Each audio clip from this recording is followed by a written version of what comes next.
3 o'clock tomorrow. Just if you're busy, we'll let you know what happened. But it would be great if you could join me at 3. All right. Enough of that. We talked a little bit about what Donald Trump did right. And he went after young people. He went after minorities. Basically, my theory has always been that we are somewhere in a 50-50 nation. But, I mean, the middle of the nation, so you got Republicans on the right, and you got Democrats on the left, independents in the middle who sometimes go left and sometimes right. When they talk about the swinging pendulum of political thought, it is always swinging. It is swinging left and it's swinging right. And sometimes the independents go a little left and sometimes they go right. And it is often a reaction to what has happened. So, for example, in this election cycle, the independents looked at what happened with the country under Democrat control, and they aren't happy. They were not happy at all. And so it seems like to me the pendulum swung back to the right. Basically, when you look at all of the stuff involving Trump, you have a situation where virtually the entire country moved a little right. And overall, it was enough to give him not only the popular vote, but before all is said and done, he'll have 312, Chris, I'm saying it's 312 electoral college votes, which any way you plan it is an absolute. I'm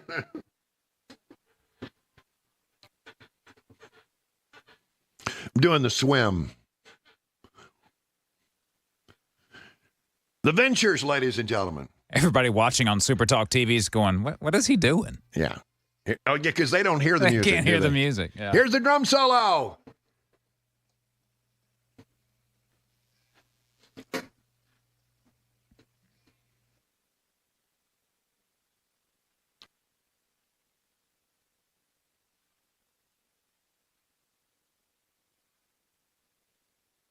There you go. When I was a kid, everybody tried to do that drum solo. It was like, do it on your school desk. Can you do the drum solo? Get a couple pencils and a notebook. Yeah. Yeah. I can do it. You ready? Turn it, because I'll be out of sync. No, I'll be out of sync. Yeah, it wouldn't work, would it? Wouldn't work. It's that, yeah.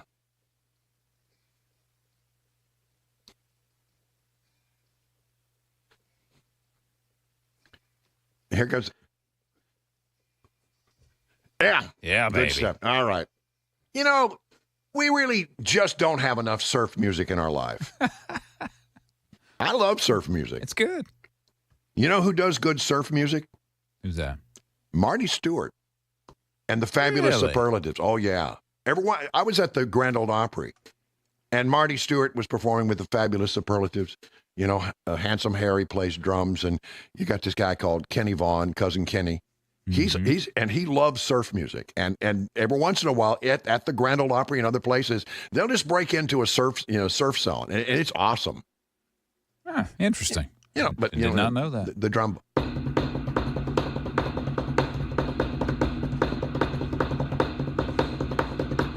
How about that? Yeah. It even has a little sort of reverb on it because the mic has springs on it, and I'm in a goofy mood today. We need a little goof in our lives right now. It's been too serious for too long. It's been a rough 4 years. It has been, and it's fine for us to just have fun for a little bit. All right, why did Kamala Harris lose the election? This is, we talked about Trump and why he won, and I said everybody shifted to the right. Why did Kamala Harris lose? People are wondering, especially Democrats. It seems that this article goes into the fact that she had a compressed amount of time to launch a presidential campaign because she wasn't the original nominee, right? Harris and her team, according to the Politico, were under an exceedingly compressed timeline to execute. She had to sort out her new staff in Wilmington and crucial battlegrounds and assemble a core inner circle, channel the torrent of donations that started to flow into the campaign's offices, select a running mate, prepare for the debate with Trump, deliver an acceptance speech at the DNC, and then execute on her debate plan. The core to Harris's pitch, and from which her tactical decisions flowed, was the idea that she represented in their minds the safer option. That's why she spent so much time campaigning with Republicans and never Trumpers, why she rhetorically draped herself in the American flag and relentlessly advertised her own middle-class upbringing while bombarding the airwaves with messages about Trump's dangerous economic policies. It's why she wanted to appear as the law and order candidate who was out to stop the country from being taken over by a convicted felon. It's why she didn't lean in on talking about the historic nature of her candidacy. After the initial elation among Democrats settled, however, Harris began to face questions from the media and criticism from Trump and his campaign over her not sitting for interviews with major news outlets. It took Harris more than a month before she sat down for her first extended interview, and then afterwards only went on a few select shows in friendly media outlets. Harris chose not to provide extensive explanations or sometimes any rationale at all for the gaping chasm between many of her past policy positions on everything from hydraulic fracking, a huge issue in Pennsylvania, clean car mandates, a big deal in Michigan, to providing citizenship to unauthorized immigrants brought to the U.S. as children. She led with, "My principles haven't changed." And I think people looked at it and they said, that's pretty thin. My opinion of it is, yes, she would not answer questions. And it's just hard for people to swallow, I think, the idea that okay, I used to be against fracking, but now I'm okay with it. No, you're not. Especially when you say your principles haven't changed, which to me always was sort of a wink and a nod to the left, saying, I got to say these things to get elected, but don't worry. My principles haven't changed. Most around her supported the strategic decision, seeing it as less is more, and contending that giving lengthy explanations would subject her to new questions from the news media and provide fresh fodder for Trump and Republicans to launch unrelenting attacks. However, it missed an opportunity to give her even the slightest whiff that she understood people might have questions about how she could drift so far on issue after issue. Other calculations Harris made, at least internally, seemed even riskier, notably the refusal to separate from Biden even after the president publicly offered her permission to do so. Harris' aides during the campaign stressed that this was a line she was unwilling to cross, offering that doing so would undermine a litany of public statements she'd made about the president and blow holes in her own record of accomplishment in the White House. At the end of the day, I think it really came down to, the issues, economy, immigration, inflation. Abortion was an issue that worked well for Democrats, I think. They got a lot of people motivated. But it was not more important than pocketbook issues, which always seem to drive every election that I've ever covered. They are always in the mind of the voter. How am I doing? Am I doing okay? Or am I struggling? And too many people, I think, were struggling. 21 past the hour of 4 o'clock.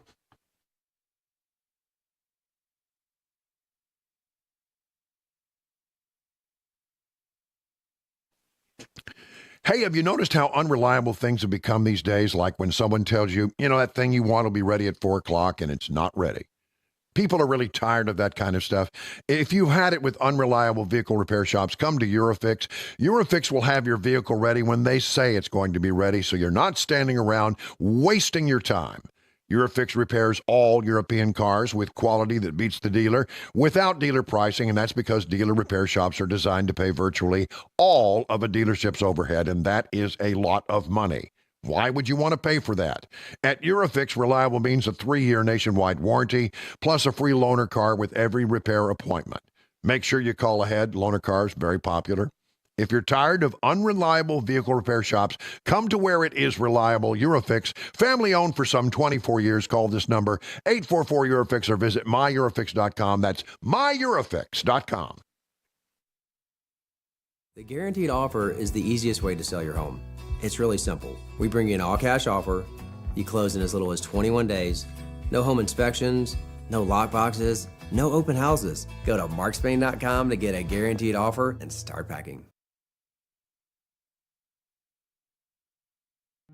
Hey, what's up, guys? It's Matt Murphy in the middle of downtown Franklin, Tennessee. We've talked so much about Savory Spice. I thought, why not show you the place? So let's go on in and see what's popping at Savory Spice. As I've always said, you will smell the spices even before you walk in. I can smell them right here in the doorway. Come on in and let's introduce you to the one and only Holly, who is the owner and proprietor of Savory Spice. Say hey, Holly. Hello, everyone. Now, enough about Holly. Let's talk about spicy and easy products like the incredible taco soup, which, as I said, you put this in a crock pot, you put all the ingredients that it tells you to buy right there, you put the spices in, and it's so easy. So if you don't know what you're doing around the kitchen, it's a perfect way to find your way around the kitchen, as is the Mediterranean dill risotto. Now, for the holidays, pumpkin pie spice. What doesn't it have, Holly? Pumpkin. Doesn't have any pumpkin in it. That's a fun fact for all of you kids out there. Now, if you stop by Savory Spice, either in the Franklin location or at L&L Market, you can get yourself a sample of the dill dip, which is my absolute favorite. Just tell them Matt Murphy sent you to Savory Spice with purchase now. So come by Franklin or L&L Market in Nashville and come see Holly and the entire crew at Savory Spice.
People in a South Nashville neighborhood say they can finally sleep peacefully after years of being scared. We'll tell you about it at 4:30 on Super Talk 99.7 WTN.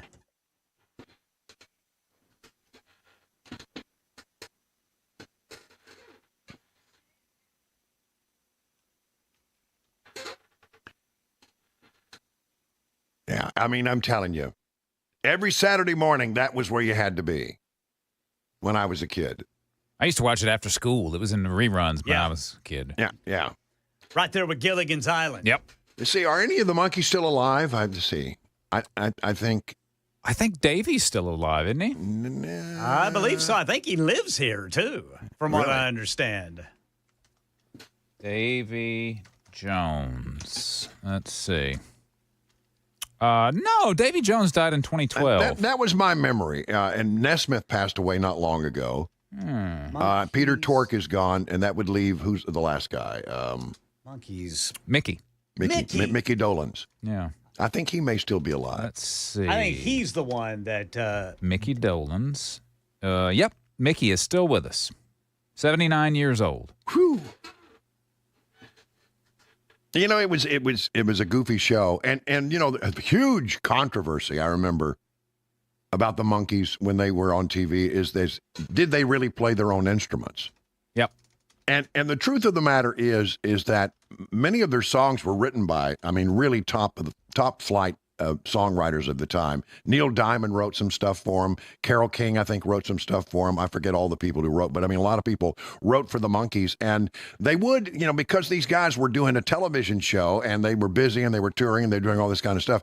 They would have, you know, as is often the case, they have studio musicians come in and record the bottom tracks. They'd come in and do the vocals, and then they would have to learn the song. Yeah. Yeah. Well, Mike Nesmith was a very talented guitarist.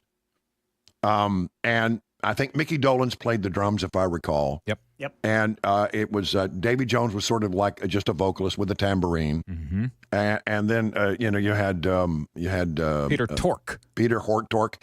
I think he sort of played keyboards, as I recall. That's my memory. But they simplified these arrangements, so they weren't too challenging. Yeah.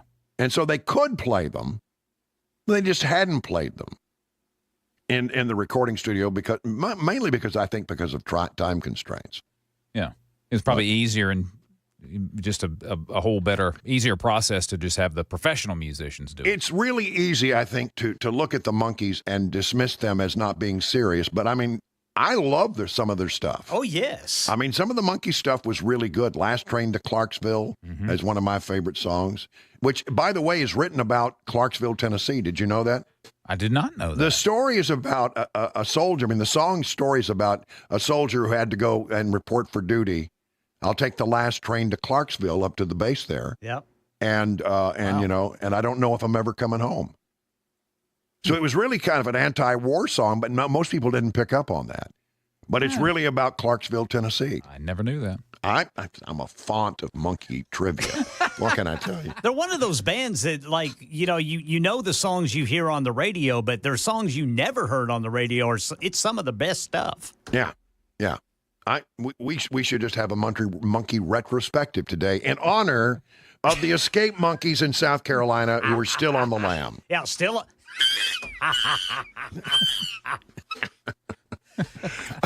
Oh. It's one of those days. Why am I so loose and goosey today? I don't know what it is. Have you been medicating yourself for that? Yeah. Yeah. Again, I apologize. I know I sound a little croaky. I'm suffering. I don't feel bad. I feel great. But I do have allergies this time of year, and it usually ends up right there, right there in the throat. So I'm a little croaky, but I don't feel bad, and everything's good. So That's good. No, I haven't been. I'm not like taking NyQuil or something. Okay. What about Jack Daniels? Are you taking that? Sometimes I will say I used to carry in my bag when I went to work every day those little tiny bottles you get on airlines of Jack Daniel, and I always had 2 or 3 in my bag. And I always worried about it because I would gargle and then spit it out. I wouldn't want to drink it, but I wanted to gargle it, and it really helps. It helps a lot. But I would never want to drink it. That'd help more if you drank. I don't want to get drunk on the air. And by the way, they sort of frown upon that. Yeah. No, But really. but it didn't matter because you had on your breath you smelled like you've been drinking. Brian's on the sauce. Yeah, Brian comes to work drunk in the morning, So, but it helps a lot. I'll tell you, for people who have that problem, hot tea, lemon, honey, and then gargle with with some bourbon. Yeah. And then spit it out. Or you can drink it if you're off duty. It doesn't matter. But don't spit out the bourbon. That's a waste. Thanks. All right, time for the news, including hopefully a monkey update from Ken Weaver, 4:30.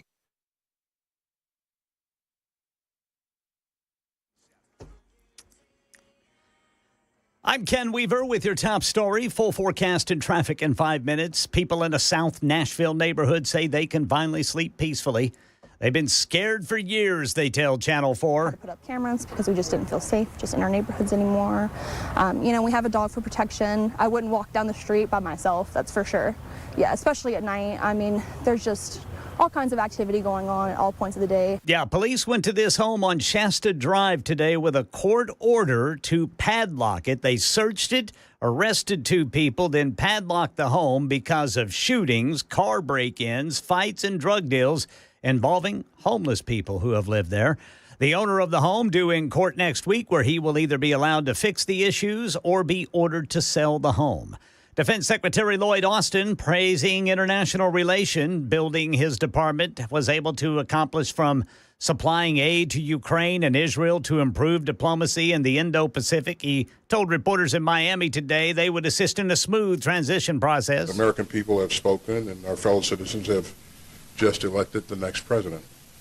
And so we will be focused on making a smooth, calm, professional transition. Money news, Michelle Franzen. Stocks closed mostly higher after the Federal Reserve announced another anticipated quarter-point interest rate cut.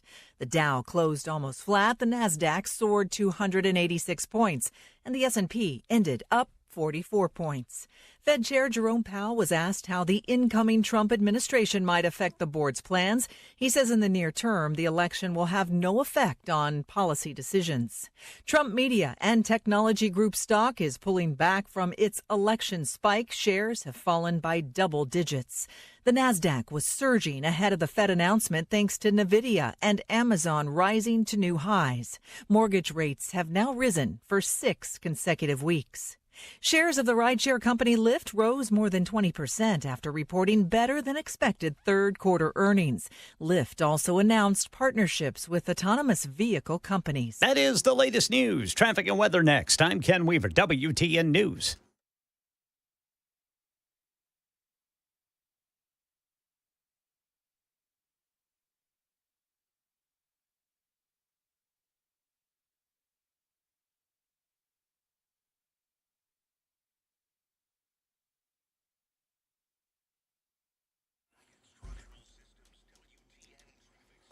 Got a crash on the South Loop downtown. It is 40 eastbound right there at the 24 split. And then in Smyrna, Highway Patrol, actually TDOT is reporting that Sam Ridley Parkway eastbound is just one lane. But they're saying Sam Ridley Parkway is one lane both directions because of a crash on the eastbound side right there at Weekly Lane. Traffic every 10 minutes every morning on Super Talk 99.7 WTN.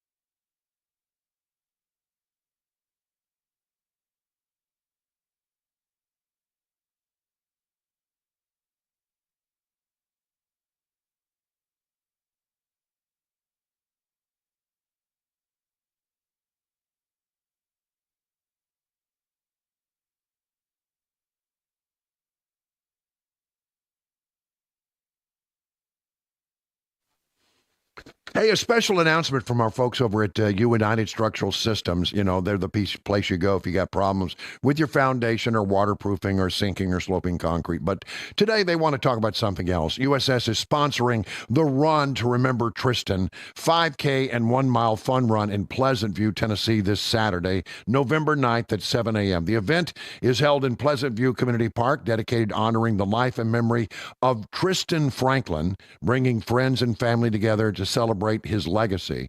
In addition to celebrating Tristan's life, the event is a fundraiser to raise money for the Tristan Franklin Foundation, an organization with the mission to support and equip Cheatham County student athletes. All proceeds from the races will go directly toward providing scholarships for student athletes in Cheatham County and eventually leading to the construction of a track, and with many more plans in mind to honor Tristan down the line. To join USS in signing up for the Run to Remember Tristan Memorial Race and Fun Run this Saturday, go to runtoremembertristan.com. That's runtoremembertristan.com. The guaranteed offer is the easiest way to sell your home. It's really simple. We bring you an all-cash offer. You close in as little as 21 days. No home inspections, no lock boxes, no open houses. Go to markspain.com to get a guaranteed offer and start packing.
It is 38 minutes past the hour, 4 o'clock on Super Talk 99.7.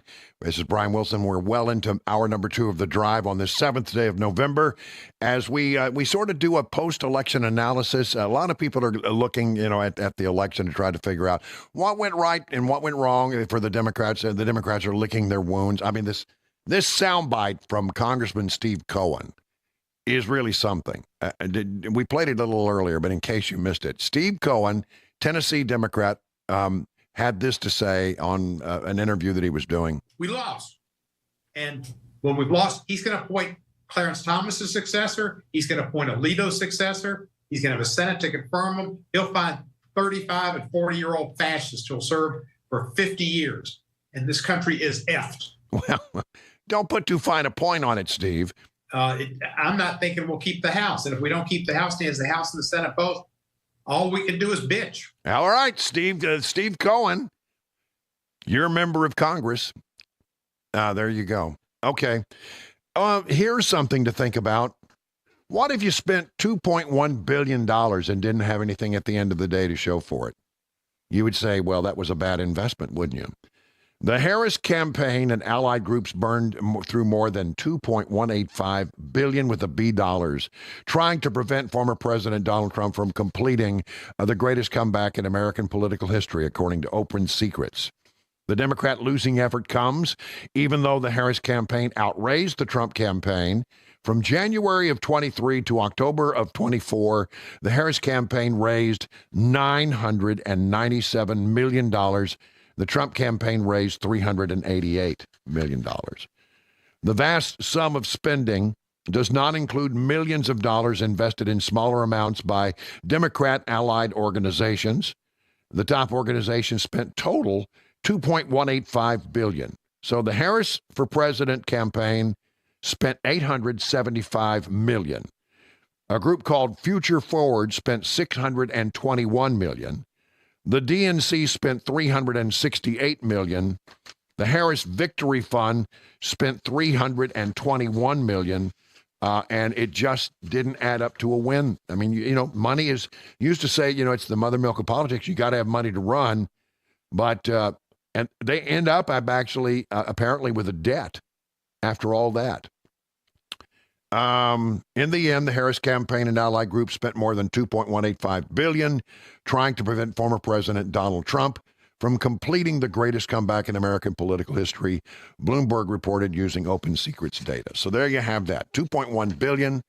I don't know how much Donald Trump and all the PAC spent on his side of the equation, but it wasn't that, which tells me that, traditional advertising in this media environment where nobody really watches legacy media, there are some people who get their news from Fox and some get it from MSNBC and some get it from CNN, although not many. A dwindling number are watching the nightly newscast. Conservatives listen to talk radio. They listen to that a lot, and that really informs them. But they're already sort of in the camp anyway. When you're spending money, you knew that that they're going to be there for you. So they don't spend a lot of money there.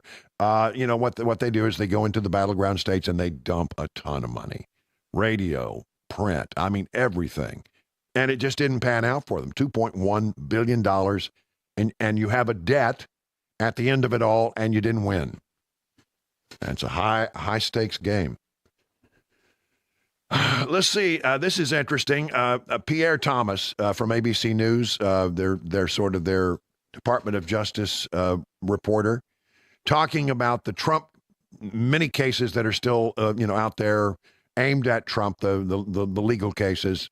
Many of them will now evaporate. Just days ago, then candidate Donald Trump threatened to fire special counsel Jack Smith within 2 seconds if he was reelected. But he won't need to. DOJ guidelines are clear. You cannot prosecute a sitting president. And sources tell me Smith has been in discussions about how he will wind down the 2 federal cases. The January 6th criminal case and the classified documents case are effectively over. Some legal experts say it's doubtful that the judge overseeing Trump's 34-count felony conviction in the hush money case involving Stormy Daniels will impose any jail time when Trump is sentenced on November 26th. Yeah, I mean, he may still be facing a fine there, but that'll be on appeal. He'll do what he can to appeal it. There you go. Former federal prosecutor Andrew McCarthy said Thursday that a clemency package for both President-elect Donald Trump and Hunter Biden might be coming together. Special counsel Jack Smith is reported closing his cases down against Trump. This according to the Daily Caller. Whom he indicted on allegations of mishandling classified material and over his challenges to the 2020 election. McCarthy said that dropping the cases against Trump could enable President Joe Biden to pardon his son Hunter, who was convicted on federal gun charges and who pleaded guilty to federal charges. I also think, this is again Andrew McCarthy speaking, I have a lot of respect for him. I also think that from what I can gather, that sort of deal is coming together because everyone understands that President Biden is going to pardon his son Hunter. That is not going to go down well, at least if it's in a vacuum, because of course he vowed he wouldn't do it. Not that anyone took it too seriously, McCarthy said. But I think it goes down easier for the country if it's kind of like a clemency package where Biden and the Biden-Harris Justice Department dismissed the two cases against former President Trump, President-elect Trump, because he can't be prosecuted at this point anyhow. He will be shifting and be the sitting president of the United States, then Biden pardons Hunter. So would that be a 1-2 punch? Yeah, I grant you clemency for those cases, but they're not going to be tried anyway. But he said, I'm granting you clemency on those matters, and I'm also going to clear my son. I think the signal that sends, hopefully, to these progressive prosecutors at the state level is that, it's time to turn the page from lawfare, which proved to be a disaster for Democrats, I think, in the election. I think everybody understood that those cases were politically motivated. Absolutely politically motivated. And people don't, the American people hate things that aren't fair. They don't like bullies, and the Justice Department was being a bully, and they were using the Justice Department as a political weapon, and that did not sit well with Americans. I think they realized that a lot of this stuff was ginned up, was very thin stuff, should never have been brought. But boy, he went on to say the other thing that's important here in dismissing the case. So you dismiss it at the Justice Department level, then having to pardon the incoming president, which is almost like an admission of guilt that Trump doesn't want to make. If they dismiss it, and it's the Biden-Harris Justice Department that dismisses it, I think the judge goes along with it more easily. Whereas if Trump Justice Department had to dismiss the case, they might get pushback from the judge in that particular case. All right, so there we go. One of the things I told you yesterday, as we were doing sort of the debrief on the election, is that we are entering what I think can be a perilous phase for this country. The most dangerous thing in my mind in this country, in our political process, is the power of a lame duck president. I mean, he's got nothing to lose. He's not going to run again. There's no chance of that. So, the question is, what does Joe Biden do with the 72 to some odd days that he has left until we have the inauguration? Well, he can do a lot of things through executive action. And I promise you there are a whole host of things that they've had on hold because they would have been politically unpopular. It would have hurt Kamala Harris. So they just held on to them and they did nothing with them. But I'm telling you, they're primed to go. They're all queued up. And he's going to start doing things like this. From CNN.com. Hours after President Donald Trump was declared the winner of the 2024 election, the Biden administration moved Wednesday to limit oil drilling in Alaska's Arctic National Wildlife Refuge, or as we call it, ANWR. Oil drilling has been banned for decades in the Arctic Refuge, a pristine natural region, this is, of course, being written by CNN, in northeast Alaska, home to a wide range of threatened species. But a law passed during the first Trump administration required the federal government to hold 2 lease sales there for fossil fuel drilling. The first was in 21 and was ultimately suspended and canceled by the Interior Department because of a lack of interest from the oil industry. I mean, honestly, why go up there and drill in a very inhospitable environment when you can get it out in West Texas, which is also an inhospitable environment, but at least it's not 30 below. You know what I'm saying? But that doesn't mean that you won't need it somewhere down the line. The Trump-era law required the second lease sale to be held before the end of 24. The Biden administration signaled Wednesday it plans to move forward with a $400,000 auction, the lowest acreage it could easily offer. It's one of the many ways the White House administration are trying to protect some of Biden's biggest accomplishments while president, including his vast portfolio of action on climate change and the environment. Anwar oil reserves, often mentioned by the Trump campaign rallies, as the president-elect is talking about opening in parts of Alaska to oil drilling. Big, it would be big up there. They would be definitely in favor of it. Trump, although President Joe Biden approved the major new Willow oil drilling project on Alaska's North Slope, his administration has also put in protections for a vast amount of Alaskan wilderness, trying to limit drilling in other regions. I think we should protect some pristine areas. I think we should keep them. But, I mean, honestly, if you're going to go for oil, a lot of people say, why don't you go for where there aren't any people? Then there aren't many people there. I don't know. But they're gonna be doing a lot of things by executive order, and I guarantee you we're gonna have a whole bunch of things that are falling in line, because now the coast is clear. There are no repercussions for anything he could do.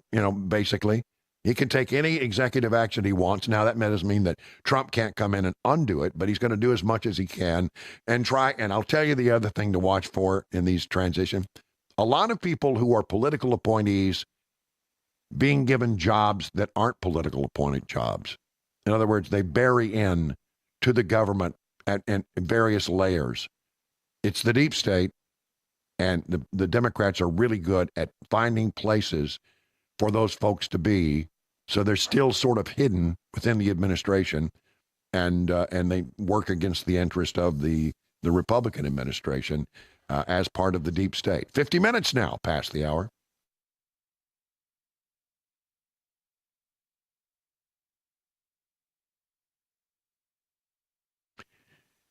King & Associates Insurance in Brentwood, over 25 years in business as an independent agency, and that's what you want, an independent agency. Doesn't have to sell you the one product they have on the shelf.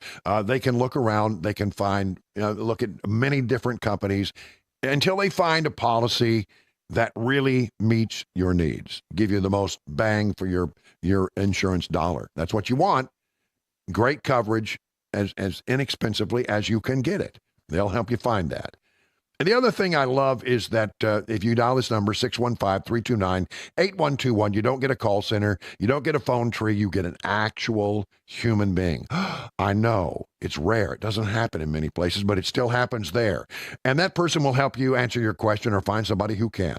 Multi-policy discounts are possible, 20, 25, 30, 35%. Huge savings can be found. So get your royal review with King & Associates Insurance. Log on to tkinginsurance.com.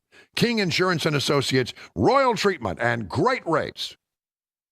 Hey, what's up, guys? It's Matt Murphy in the middle of downtown Franklin, Tennessee. We've talked so much about Savory Spice. I thought, why not show you the place? So let's go on in and see what's popping at Savory Spice. As I've always said, you will smell the spices even before you walk in. I can smell them right here in the doorway. Come on in and let's introduce you to the one and only Holly, who is the owner and proprietor of Savory Spice. Say hey, Holly. Hello, everyone. Now, enough about Holly. Let's talk about spicy and easy products like the incredible taco soup, which, as I said, you put this in a crock pot, you put all the ingredients that it tells you to buy right there, you put the spices in, and it's so easy. So if you don't know what you're doing around the kitchen, it's a perfect way to find your way around the kitchen, as is the Mediterranean dill risotto. Now, for the holidays, pumpkin pie spice. What doesn't it have, Holly? Pumpkin. Doesn't have any pumpkin in it. That's a fun fact for all of you kids out there. Now, if you stop by Savory Spice, either in the Franklin location or at L&L Market, you can get yourself a sample of the dill dip, which is my absolute favorite. Just tell them Matt Murphy sent you to Savory Spice with purchase now. So come by Franklin or L&L Market in Nashville and come see Holly and the entire crew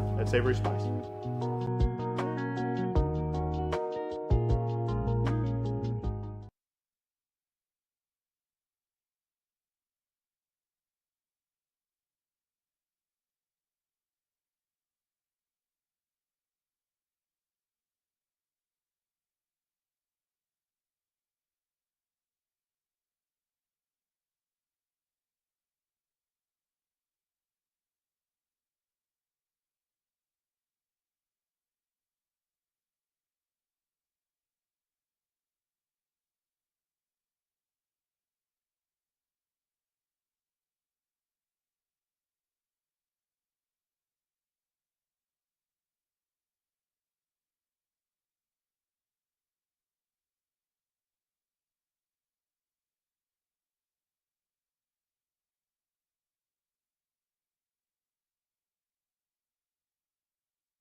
President-elect Donald Trump makes his first key appointment. We'll tell you about it at 5 on Super Talk 99.7 WTN. All right, listen, we've got a lot more to come. Another 2 hours of the drive here on Super Talk 99.7, including all of the latest information from the world of politics and, of course, the latest in monkey news from South Carolina.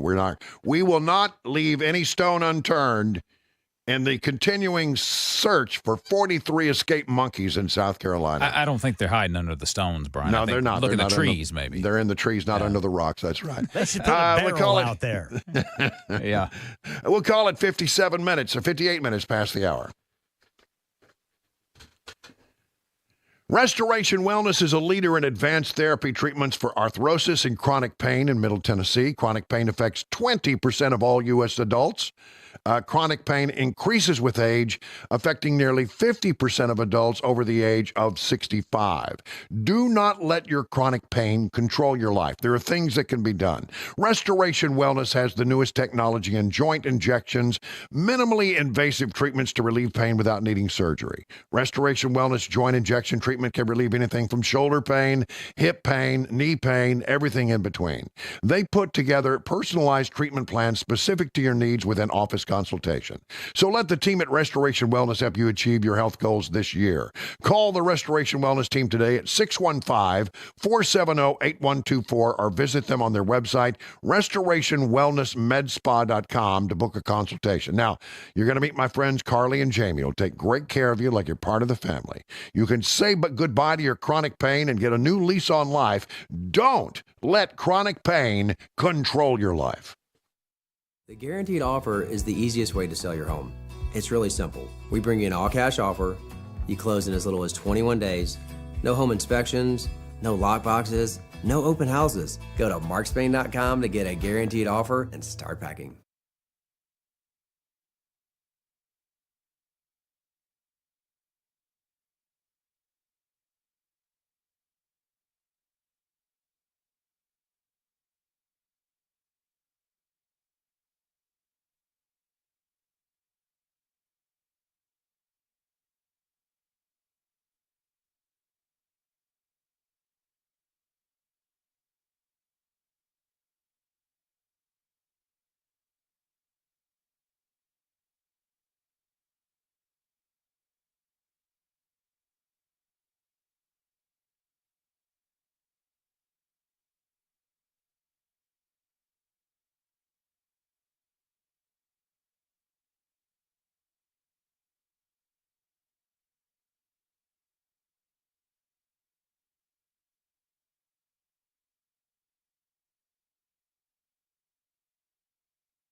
Five o'clock on the dot. I'm Ken Weaver with your top stories. Got the full forecast and traffic in 5 minutes. And right now, the breaking news. President-elect Donald Trump has made his first key appointment.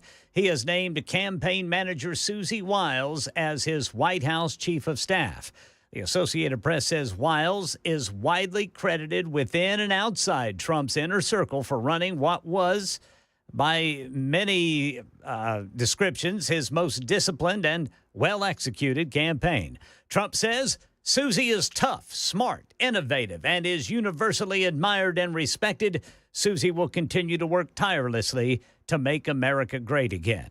The Associated Press says Wiles is a long-time Florida-based Republican strategist who ran Trump's campaign in the state in 2016 and 2020. Before that, she ran Rick Scott's 2010 campaign for Florida governor and briefly served as the manager of former Utah Governor John Huntsman's 2012 presidential campaign. Right now in Tennessee, Channel 4 says police are negotiating with a suspect in the Walker Hill Road area of Williamson County, where there was a domestic violence situation. Walker Hill Road between Pinewood and Peaceful Haven Road. Crews working to contain a hazmat situation in Sumner County. The Tennessee Welcome Center on 65. Semi hauling explosive materials was leaking there. Everyone at Shelbyville Central High School is safe. A fake grenade found in a student's backpack there. The sheriff's department had to respond and clear the school so it can be searched. Students were dismissed early. School officials say it was a case of threat of mass violence. The Federal Reserve making a quarter-point interest rate cut today. Fed Chair Jerome Powell saying the company, or rather the economy, is strong overall and has progressed toward their goal over the past 2 years. We continue to be confident that with an appropriate recalibration of our policy stance, strength in the economy and the labor market can be maintained, with inflation moving sustainably down to 2%. Today's cut lowers borrowing costs and interest rates for things like credit cards, auto loans, home equity loans, small business loans, and maybe mortgages. Thousands have been evacuated in Southern California after an active wildfire destroyed homes in Ventura County. Homeowner Jan's house of more than 60 years went up in flames. She tells ABC News she's thankful she was able to get her 89-year-old husband and 101-year-old mother out alive. My husband is blind, and I'm responsible for him. So all I wanted to think was get him in the car, get him out, and I just was in action. I mean, I haven't cried yet. That was probably going to come, but I haven't cried yet. An end of an era. The Vol Network and Tennessee Athletics announcing today that renowned announcer Bob Kessling will retire as the voice of the Vols after the basketball season. I missed a lot already with my 4 grandkids. Ball games and other events. We just learned we have another grandson all the way coming in April. I think it's time for me to be a full-time granddad. Kessling has called football and basketball games for UT for 26 years. He was actually a freshman walk-on for football for the Vols back in 1972. That's the latest news. Traffic and weather next. I'm Ken Weaver, WTN News.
All right, well, the brake tapping is definitely underway. Eastbound 24 from downtown all the way to Bell Road. North and southbound 65 between downtown and Brentwood.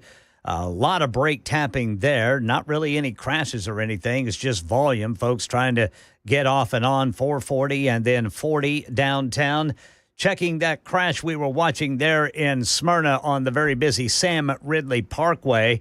Looks like TDOT still reporting one-lane traffic both directions, Sam Ridley Parkway.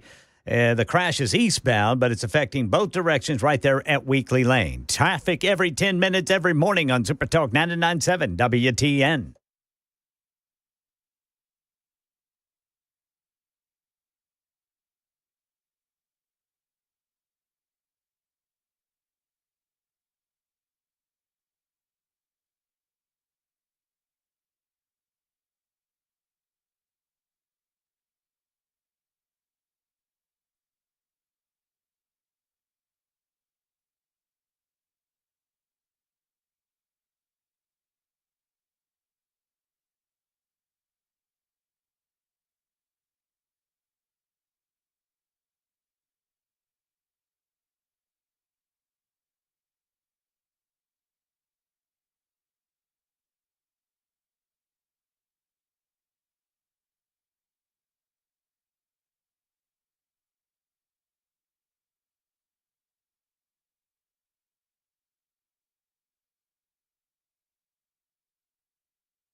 Good afternoon, everybody. It's 7 minutes past the hour, 5 o'clock on Super Talk 99.7. I am your friend and radio buddy, Brian Wilson. You're listening to The Drive on this Thursday, November 7th. We've got all kinds of stuff to talk about here today. We're gonna continue to sort of do a post-op analysis on the election, figure out what went right for our side, and watch the Democrats cry and moan and groan as they try to figure out what went horribly wrong. And to that point, I'll be talking about that in just a little bit, telling you exactly, what I think went wrong for the Democrats and why it shouldn't have been a real shock. Today, however, let's get this going. We got two big stories here going on. The President of the United States is going to invite Donald Trump to the White House. He went to the Rose Garden today and said, hey, you know what? We need to have a peaceful transfer of power. Campaigns are contests of competing visions. The country chooses one or the other. We accept the choice the country made. I've said many times, you can't love your country only when you win. You can't love your neighbor only when you agree. Something I hope we can do, no matter who you voted for, is see each other not as adversaries, but as fellow Americans. Bring down the temperature. I will do my duty as president. I'll fulfill my oath, and I will honor the Constitution. On January 20th, we'll have a peaceful transfer of power here in America. And, he also was talking to Democrats who are, a little despondent right now by saying the following. Setbacks are unavoidable, but giving up is unforgivable. We all get knocked down. But the measure of our character, as my dad would say, is how quickly we get back up. That's right. When you get knocked down, you got to get right back up.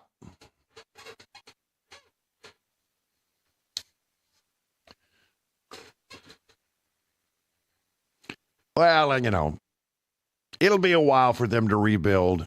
That is, if they figured out what they did wrong. I don't think they know, quite frankly, what they did wrong. I don't think they get it.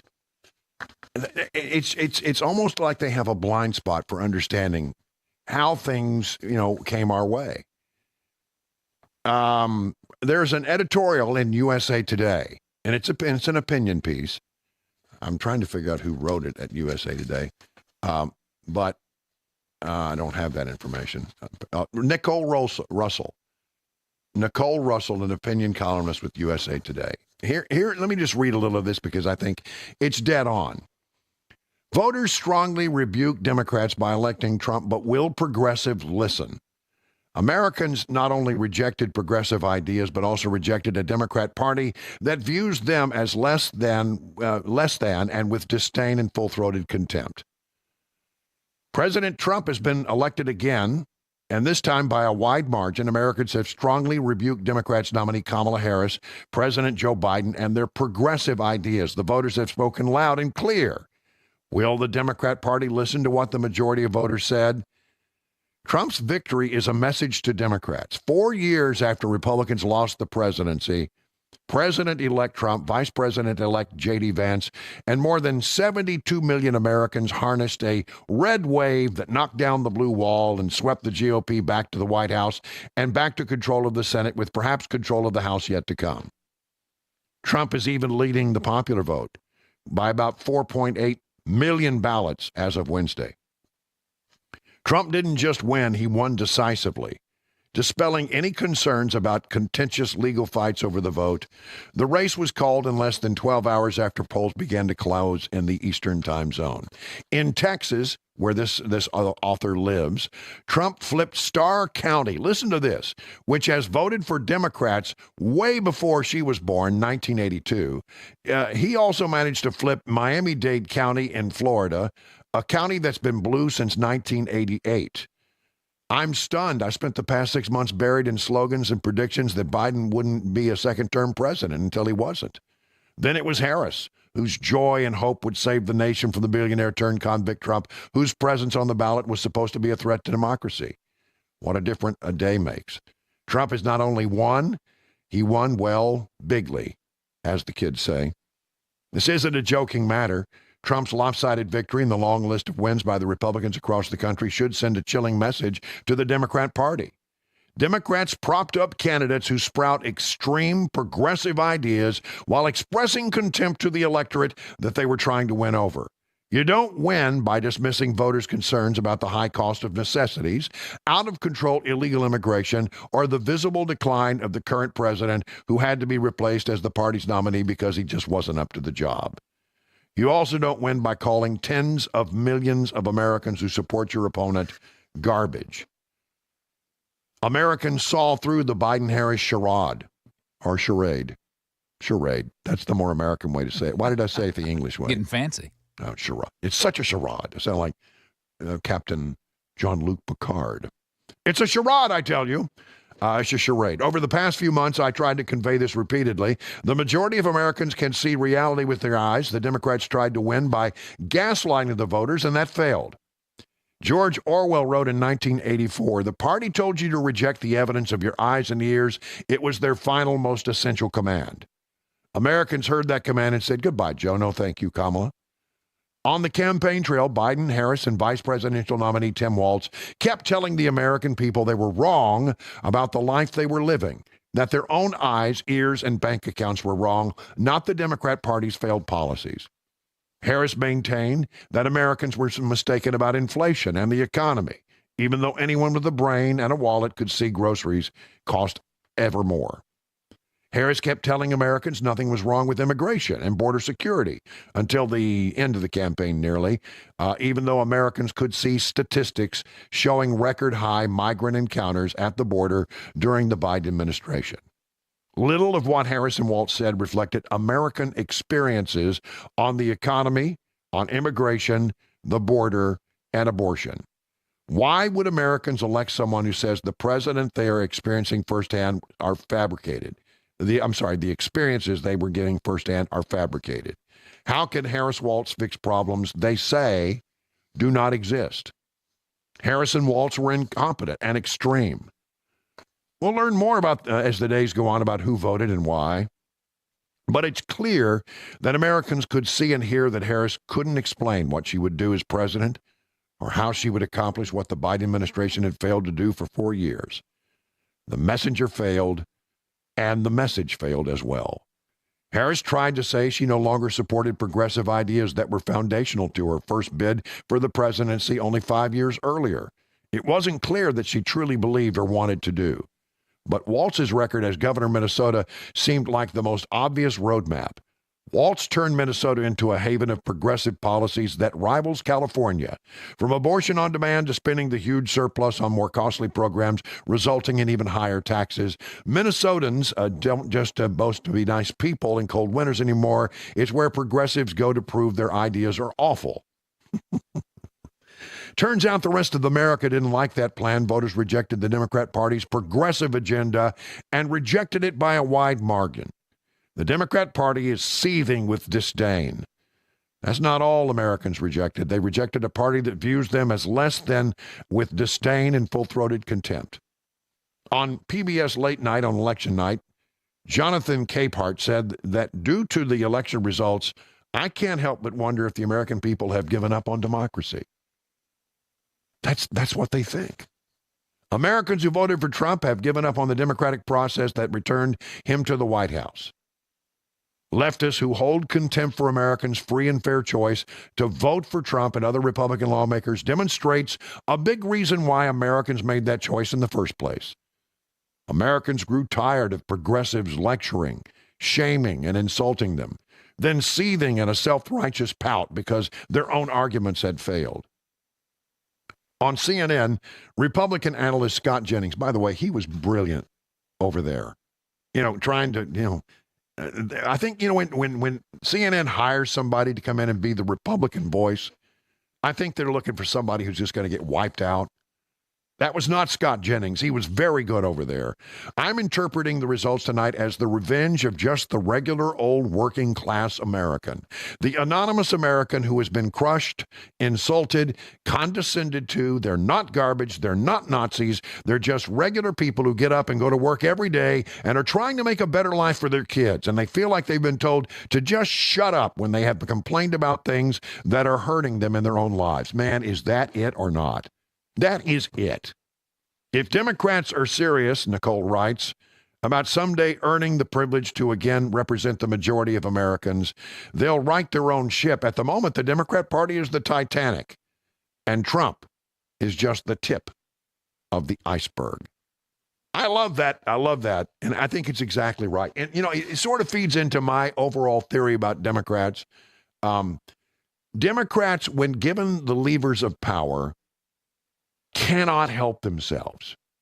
You got to understand that people on the Democrat side of the equation who are active in politics are not midstream Americans. These are people who've been through, the Ivy League schools where they have been, absolutely corrupted and sort of turned into uber liberals. They get in and they hang out with people who see the world the way they do. They can't imagine that there's another way. They're not in touch with reality. They don't know what it's like to actually have to run a business, put out a payroll.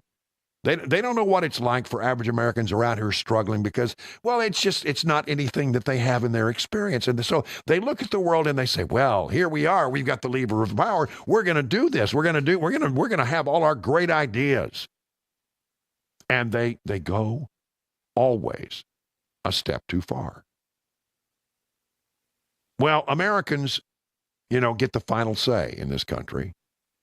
And what they said was, we reject your progressive ideas.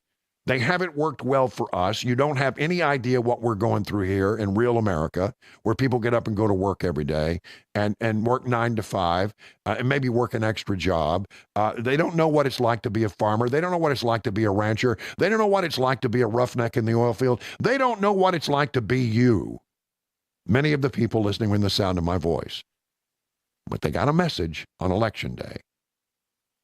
The question is, will they change their evil ways? I'm not sure that they are capable of doing it. And as long as we handle the levers of power responsibly, we could be in control for a long time. We've got to make good decisions. And I think we need to make sure that we don't do what the Democrats did and push too hard on some subjects. I really do think, look, it's tempting. And we got a lot of things that we need to correct, and we'll do that. But you know what? Understanding, that when you run for a national election, you need to make sure you're in touch with the middle is something we must never, never forget. 20 minutes past the hour of 5 o'clock.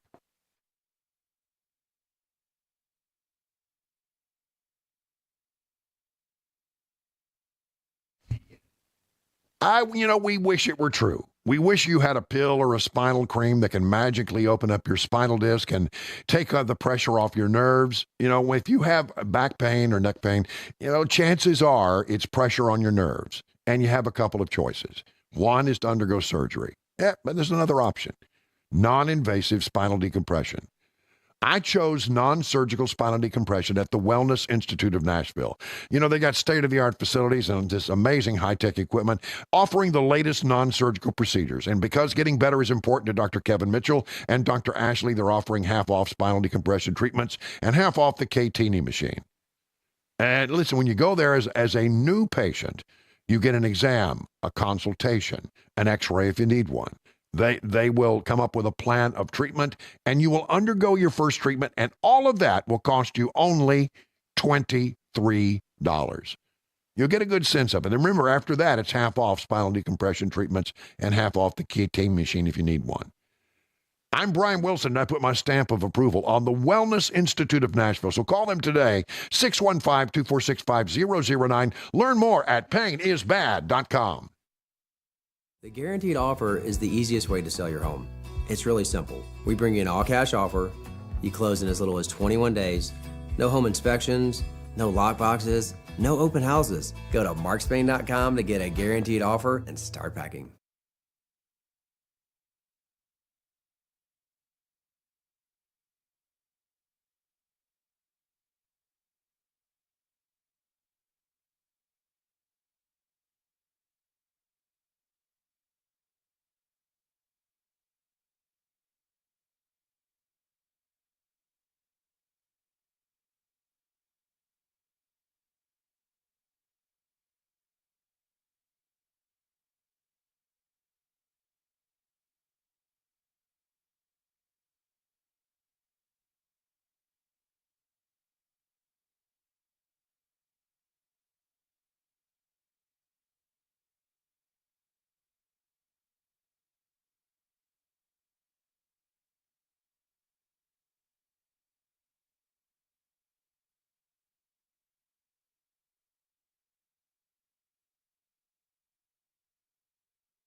President-elect Trump makes his first key appointment, and it's historic.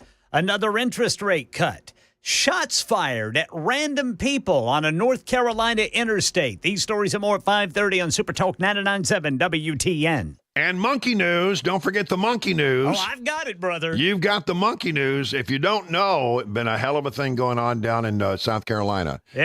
43 monkeys have escaped and are running wild through the environs of South Carolina. These are wild rhesus macaque monkeys. And that one's irritated. Yeah, that one's having an issue. I have some details on this. It's really interesting. Some stuff that you may not have heard yet. Oh yeah. So what happened? They had about 50 of them in a facility, and somebody left the door open. Now 7 of them were good monkeys. They were good monkeys. They decided they would just stay where they were. Yeah. They were happy. These apparently are very young female macaque. Rhesus macaque monkeys weighing about 6 to 7 pounds.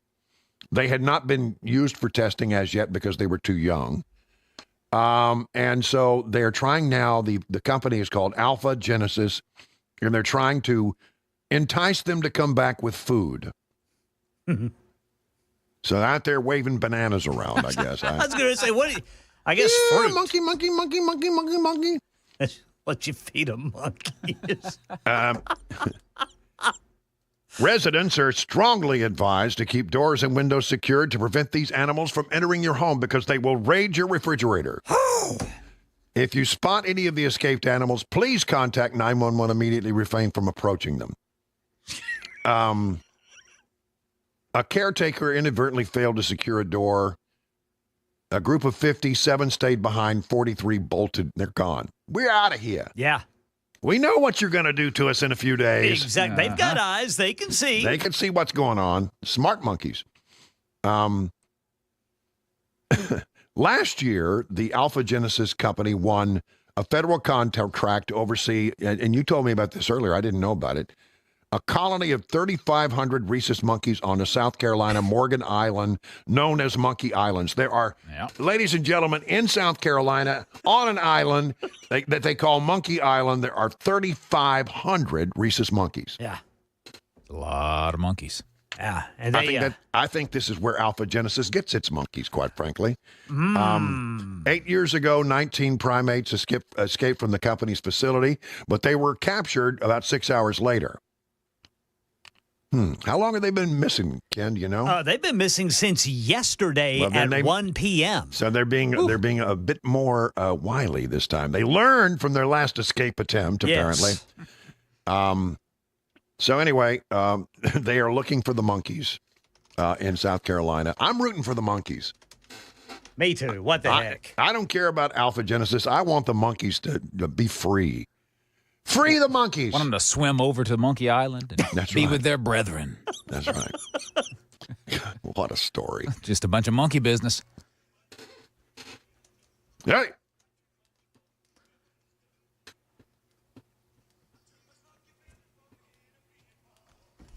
Yeah, little Elvis. I never thought.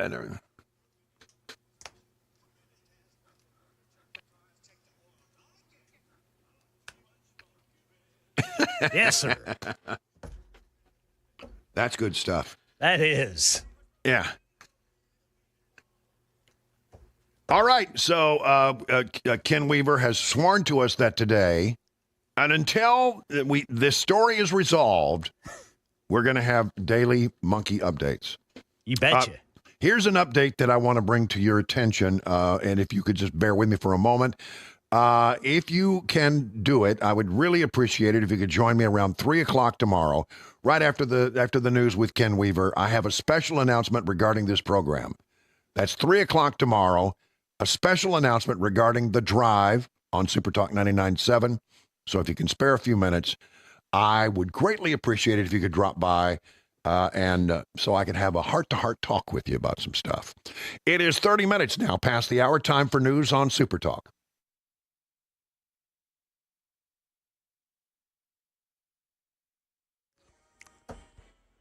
I'm Ken Weaver with your top stories. Full forecast and traffic in 5 minutes. And right now, President-elect Trump says he's going to choose his campaign manager to serve as his White House chief of staff.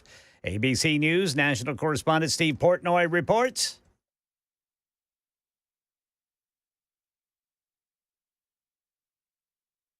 All right, I see what I did there. Let's see if I can get this corrected because I want you to hear every bit of it. Goodness gracious. Okay, well, I'll just read it to you, okay? So it's a historic choice. The chief of staff's corner office in the West Wing has always been occupied by a man. But President-elect Trump says Susie Wiles will become the first woman to fill the all-important post. In a statement, Trump calls his campaign manager tough, smart, innovative, and universally admired and respected. Defense Secretary Lloyd Austin says he'll assist in a smooth transition to the incoming new Trump administration. Austin telling reporters in Miami he has faith in those taking control of the nation's military. I totally believe that our leaders will continue to do the right thing no matter what. I also believe that our Congress will continue to do the right things to support our military. Well, it's the second rate cut this year by the Federal Reserve Board, this time a 1/4 point drop. Fed Chair Jerome Powell says pressures, including the labor market, have eased. Inflation has eased substantially from a peak of 7% to 2.1% as of September. Just shy of the board's 2% target rate, Powell says the board doesn't know about future cuts with the new administration on the way, saying policy change is a process. 2 people, including a person of interest, have been detained by police in Raleigh, North Carolina, in connection with a shooting spree this week along an interstate. Police Chief Estella Patterson says shots were fired Monday, Wednesday, and today on I-40. Fortunately, no serious injuries. At this time, we do believe that the 12 incidents are related. I can also confirm that we have identified a person of interest, and this person has been detained. 12 reports of shots fired at motor vehicles and buildings, with one person being struck by gunfire. That's the latest news. Traffic and weather next. I'm Ken Weaver, WTN News.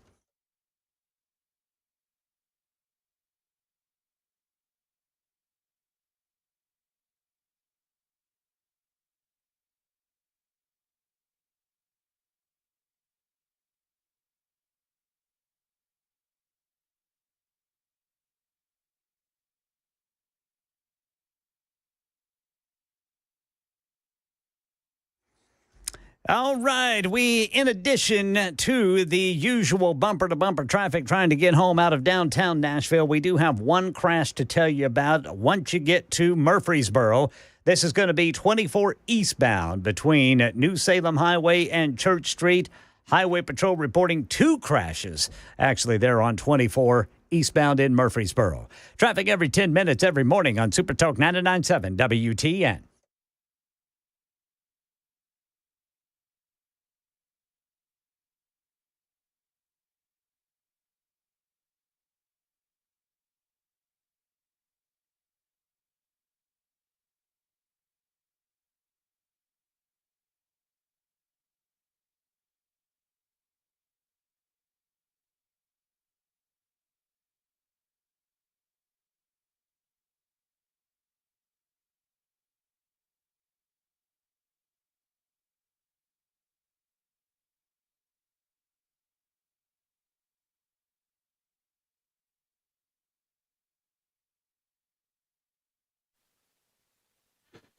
Hey, have you heard about the item that Costco keeps running out of? Talking about gold bars. They just can't keep them in stock. Gold's breathtaking surge this year to repeated record highs hasn't stopped bullion from flying off the shelves. Gold is not only one of the best performing commodities, but it also means that it's outperforming other assets like stocks and bonds. The surge has been driven by its appeal as a safe haven asset in times of geopolitical and economic uncertainty. You know where you can get gold when Costco doesn't have any? My friends at Nashville Gold & Coin, it's what they do. They sell the same high-quality products as Costco and other national online retailers, and they will not overcharge you. And as a bonus, you'll be supporting a locally owned business. Kyle and Hannah, true experts, and you can count on them for top-of-the-line personalized customer service. Nashville Gold & Coin is the best place to buy gold in Middle Tennessee. You'll be dealing with experts instead of some random store clerk with zero knowledge about precious metals. So make an appointment today with Nashville Gold & Coin. Go to NashvilleGoldandCoin.com. The guaranteed offer is the easiest way to sell your home. It's really simple. We bring you an all-cash offer. You close in as little as 21 days. No home inspections, no lockboxes, no open houses. Go to markspain.com to get a guaranteed offer and start packing.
Well, there it is, ladies and gentlemen. That festive music means it's time for the three amigos to gather, as we do every day at this time. It's 38 minutes past the hour of 5 o'clock.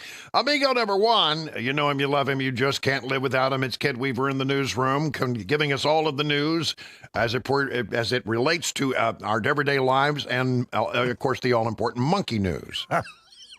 Good afternoon, boys. Have been relegated to he's our monkey correspondent. Oh, well, the Monkees are still loose. Yeah, good. They are, and here's the deal. They've been out since 1 o'clock yesterday. Yeah. It's nighttime again. What do monkeys do at night?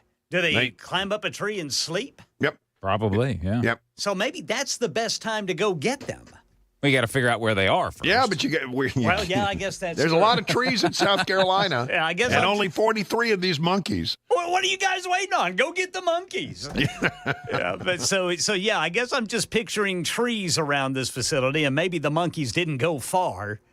But I guess getting them is a lot harder than we expected. Well, they said in the last time they got them in 6 hours, but there were only 19. They apparently they're not having any. They recovered any monkeys. None. No. None. They had a much better plan this time. Yeah. I love this story more than you can imagine. I see the police chief saying, "Stop monkeying around, boys. Yeah, go get me those monkeys. Let's get these primates now." They're monkeys. You were smarter than them. Where's Charlton Heston when you need him? Yeah, that's right. Well, I'm telling you, this is awesome. I mean, this is such a great story. They say they're trying to entice them with food, which I looked up what monkeys eat. Monkeys eat a wide array of. They eat meat insects and fruit. Are they omnivores like bears? Yes. Yeah. They'll eat meat. Whatever you throw at them. Fruits and nuts. Yeah. They'll eat whatever you throw at them, but you don't want to have anything to do with what they throw at you. No, sir. No. That too would be problematic since they go up in trees and you're under the tree. That's right. I would not want that to happen. This could turn into. I could see this being a movie. I think they already made it. Yeah, we find out that one of them can actually talk. Yeah. Yeah, there you go. It was Earth all along. Yeah. But yeah, before we get into our regular shtick that we do here, that's Chris Weber there. I forgot to introduce you, Chris. Sorry. Yeah, brother Chris. Too much pushing all the around blinky here, buttons. yeah. That's right. There is a bit of news that I want to share. I should officially do this. Let's do it. We have another update on the Pennsylvania Senate race, and Republicans have picked up yet another seat in the United States Senate. Ooh. The Bob Casey, the incumbent, has lost his race with Republican challenger Dave McCormick. And that means that Republicans now control 54 seats in the United States Senate when the new Congress is seated. That's amazing. 54 seats. And I think that's pretty big news. I mean, this is, I know I've been talking about politics now endlessly, but this is really an amazing shift. This is a huge shift for America. And I'm telling you, I wouldn't want to call it just yet, but I think there's a pretty good chance the Republicans are going to hold down to the House. It'll be a thin margin, but and it could still fall the other way, but it's looking good as far as I can tell. Mm-hmm. And so we'll see how that all plays out. But if you had the White House, the Senate, and the House, man, that is a complete repudiation of everything that the Democrats have stood for over the last 4 years. Amazing. So it is a sea change. It is a monumental ideological shift in America. Well, you were talking earlier, about the change in campaign tactics that Trump seems to have seized on and the Democrats did not. And it is getting out there among real people. And you talked about how the Democrats kept, joining celebrities talking about them, while working men and women are struggling every week just to buy groceries. And the Democrats, they never changed. They've always relied on celebrities, and now we're for the past 4 years, we have been struggling with prices that are still 21% higher than they were before Biden took office. And they just seem to gaslight America that it's really not that bad, or, just elect me and I'll make it better. And almost as if they thought that people were stupid. And I think that's what really happened to him this time. I mean, you saw Trump willingly going before a black journalists organization in Chicago, knowing he was going to be attacked. And that worked. I think that whole event went well for him, actually. I do all too. Things considered, yeah. He has a way. He is able to go out there and be amongst, the working man and woman. And I just did not see the Democrats do that. From the weird staged phone calls too. Yeah. That one with the Obamas and Kamala, that was a very odd phone call, and just from the start. And I do have some friends who are liberal, and even they tell me that they were disturbed at how she would not answer questions. And it's almost like it's don't worry about it, I'll take care of it. You don't need to know the details. And it was a problem even for liberals that she would not answer questions. Yeah. It's funny when you see a lifelong billionaire that seems to be more relatable to the average everyday person than anyone else does. I mean, he really, people feel like he's just a guy. Yeah, because he can act like just a guy. It really comes down to, the old saying is that the people will elect the person. If you ask them, hey, who would you rather sit down and have a beer with? Yeah, exactly. Would it be Donald Trump or Kamala Harris? Right. And I think Trump's a character, and I think he is. Look, no doubt. Look, Donald Trump, I'm going to tell you my personal feelings about it. I love the policies of Donald Trump. I have had at times issues with the way he handles himself on the public stage. Sure. And I think everybody understands sometimes he's over the top. But at the end of the day, he seems more real. And is he an imperfect vessel? Yes. He's an imperfect vessel. But I'm a man of faith, and I believe that God uses imperfect vessels. Yeah. To do things. You don't have to be a perfect vessel for God to use you. And I think I do believe. I mean, I as a man of faith, I believe that shooting, where his life was with a quarter inch one way or the other, and he could have been a dead man. Yeah. I mean, it was unbelievably close. Do I believe that's the hand of God? Yes, I do. I believe that's the hand of God. And what I believe is that it impacted him in a huge way. I mean, he seems to be a man with more humility, at least a little, and as far as Trump's concerned. Yeah. On the Trump scale, it's a lot, but a bit more humility, and a man who I think was set back, and he said, I think it made him think about his own mortality and how close he came to dying. And, it's one thing to say, I believe God has ordained me. That's something you don't want to hear a candidate say. But I do believe he thinks that, that was like a sign, straighten up, son, and fly right, and do the best you can, because I'm going to use you. And, people will laugh, well, Wilson, I don't believe all that, but I do. And I do. I believe it with every fiber of my being, and I think it changed him a lot. So what we're looking at in America is something akin to the only thing I can point to that sort of is a frame of reference is, I think, the Reagan Revolution. I was around for the last administration of Ronald Reagan, and so I got to watch some of that firsthand. And I in Washington, and I got to meet him a couple of times. It was a great moment.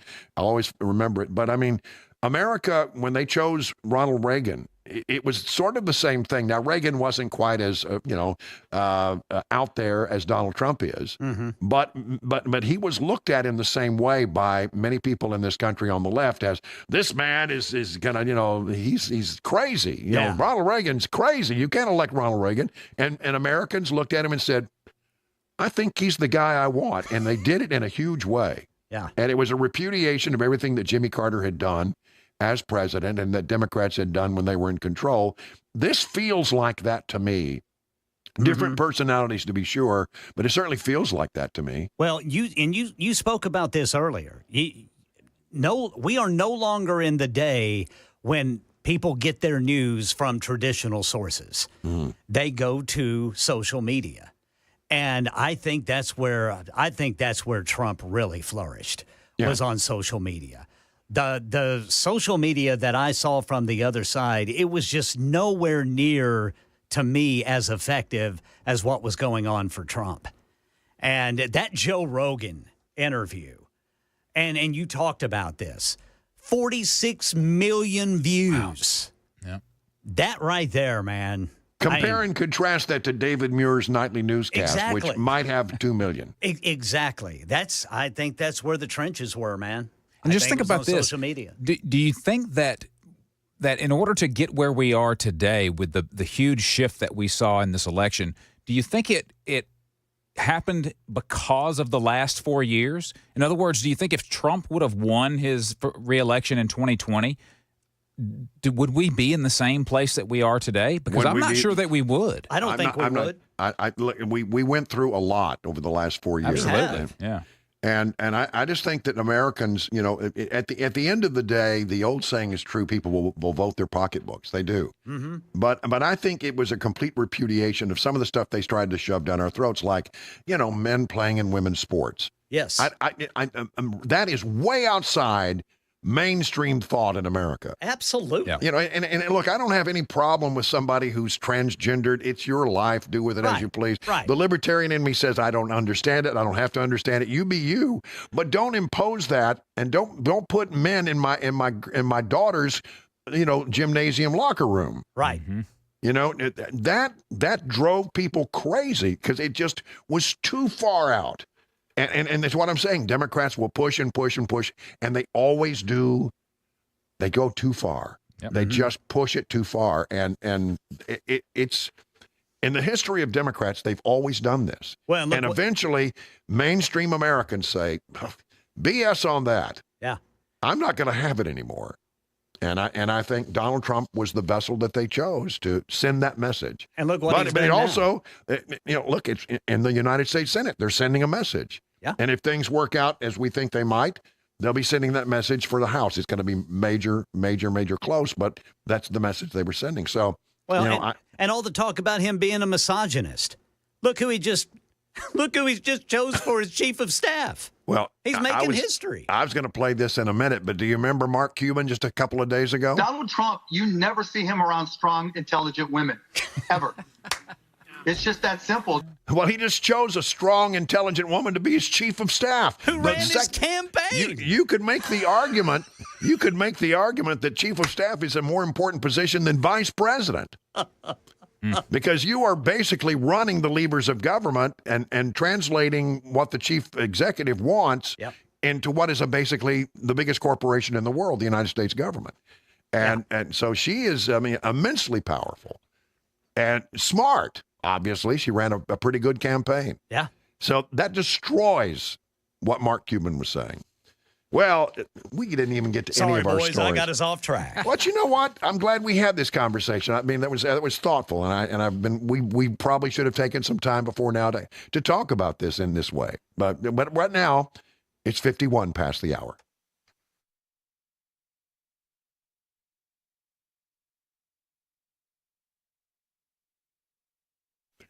Hey, the past presidential election has many people wondering how they'll be affected about their money, their investments, even retirement. Well, you're not alone, but there are things that you can do to be positioned as we go forward during this dynamic time. You deserve the confidence to know that no matter who the leaders of our country are, you have a plan that helps keep your financial goals in line with your life's priorities. If you're in or nearing retirement, Beacon Capital Management has a free retirement-ready toolkit just for you. You'll get Money Enough for Life book, a retirement planning checklist, and a Maximizing Your Retirement Income white paper. No cost, no obligation, and no pressure. All you got to do is pick up the phone. It's so easy to get this free stuff. 615-488-9303 to get your retirement ready toolkit. Again, that number, please make a note of it, 615 488 9303. Did you know you're overpaying for your health and wellness products?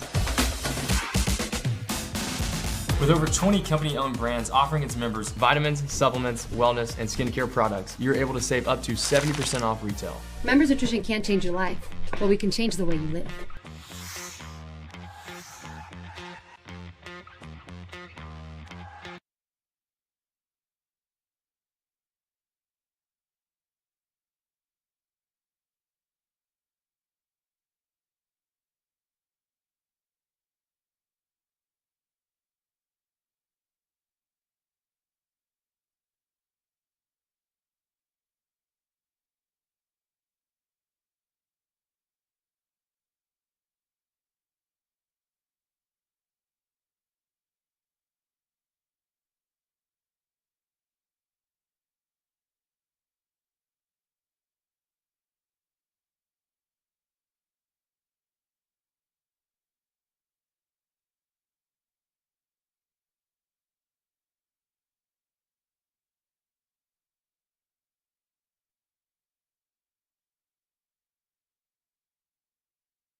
6 o'clock on the dot. I'm Ken Weaver with your top stories. Full forecast and traffic coming up in 5 minutes. President-elect Trump says his campaign co-chair will serve as his top aide in the White House. Here's Stephen Portnoy. His first appointment is a historic one. Only men have served before now in the all-important role of White House Chief of Staff.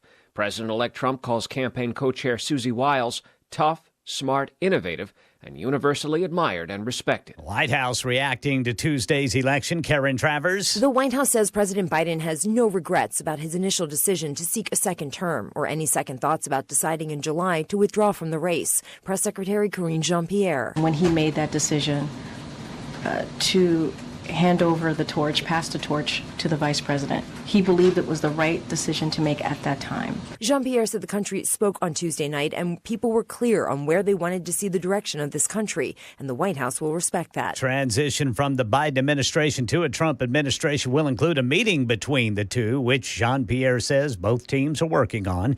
Ukraine President Volodymyr Zelensky saying he spoke with President-elect Trump today about Trump's thoughts on the war. Patrick Reevell. President Zelensky has also spoken to Donald Trump already. He called him to congratulate him. In a speech today, he said, though, that peace cannot be won through showing weakness, and he called for Ukraine to be reinforced. Vladimir Putin publicly congratulating Donald Trump on his election, also saying that he was impressed how Trump reacted when he was nearly assassinated, saying that it showed he was courageous. Putin also said that he would be ready to speak with Trump. Tonight in Nashville, Metro Council discussing processing rape kits faster. A resolution calls for sending $250,000 to Metro Police to help outsource sexual assault kits to private vendors, which the state has done and says since they're processing kits 3 times faster. Thousands of people have been evacuated in Southern California after an active wildfire destroyed dozens of homes in Ventura County. Homeowner Jan's house of more than 60 years was completely destroyed. She tells ABC News she and her husband and mother will be going to a senior living facility for now. I've got my husband, I've got my mother. My husband's 89, my mother's 101,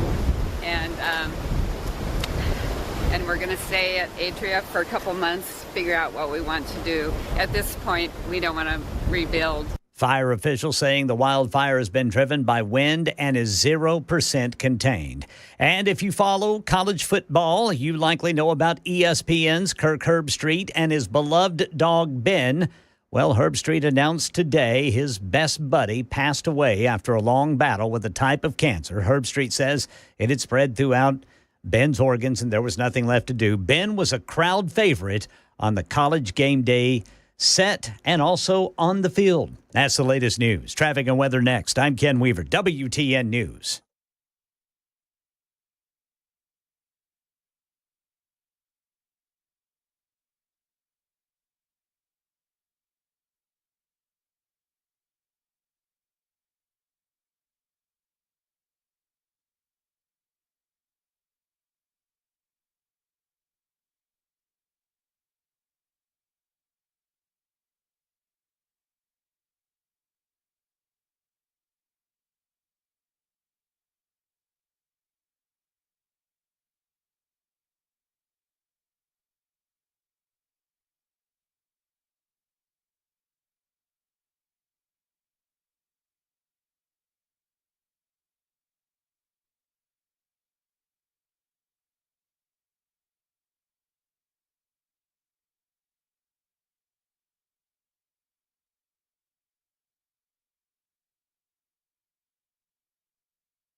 Eastern Split got a crash reported by State Highway Patrol. This is going to be 40 westbound after the 2440 split.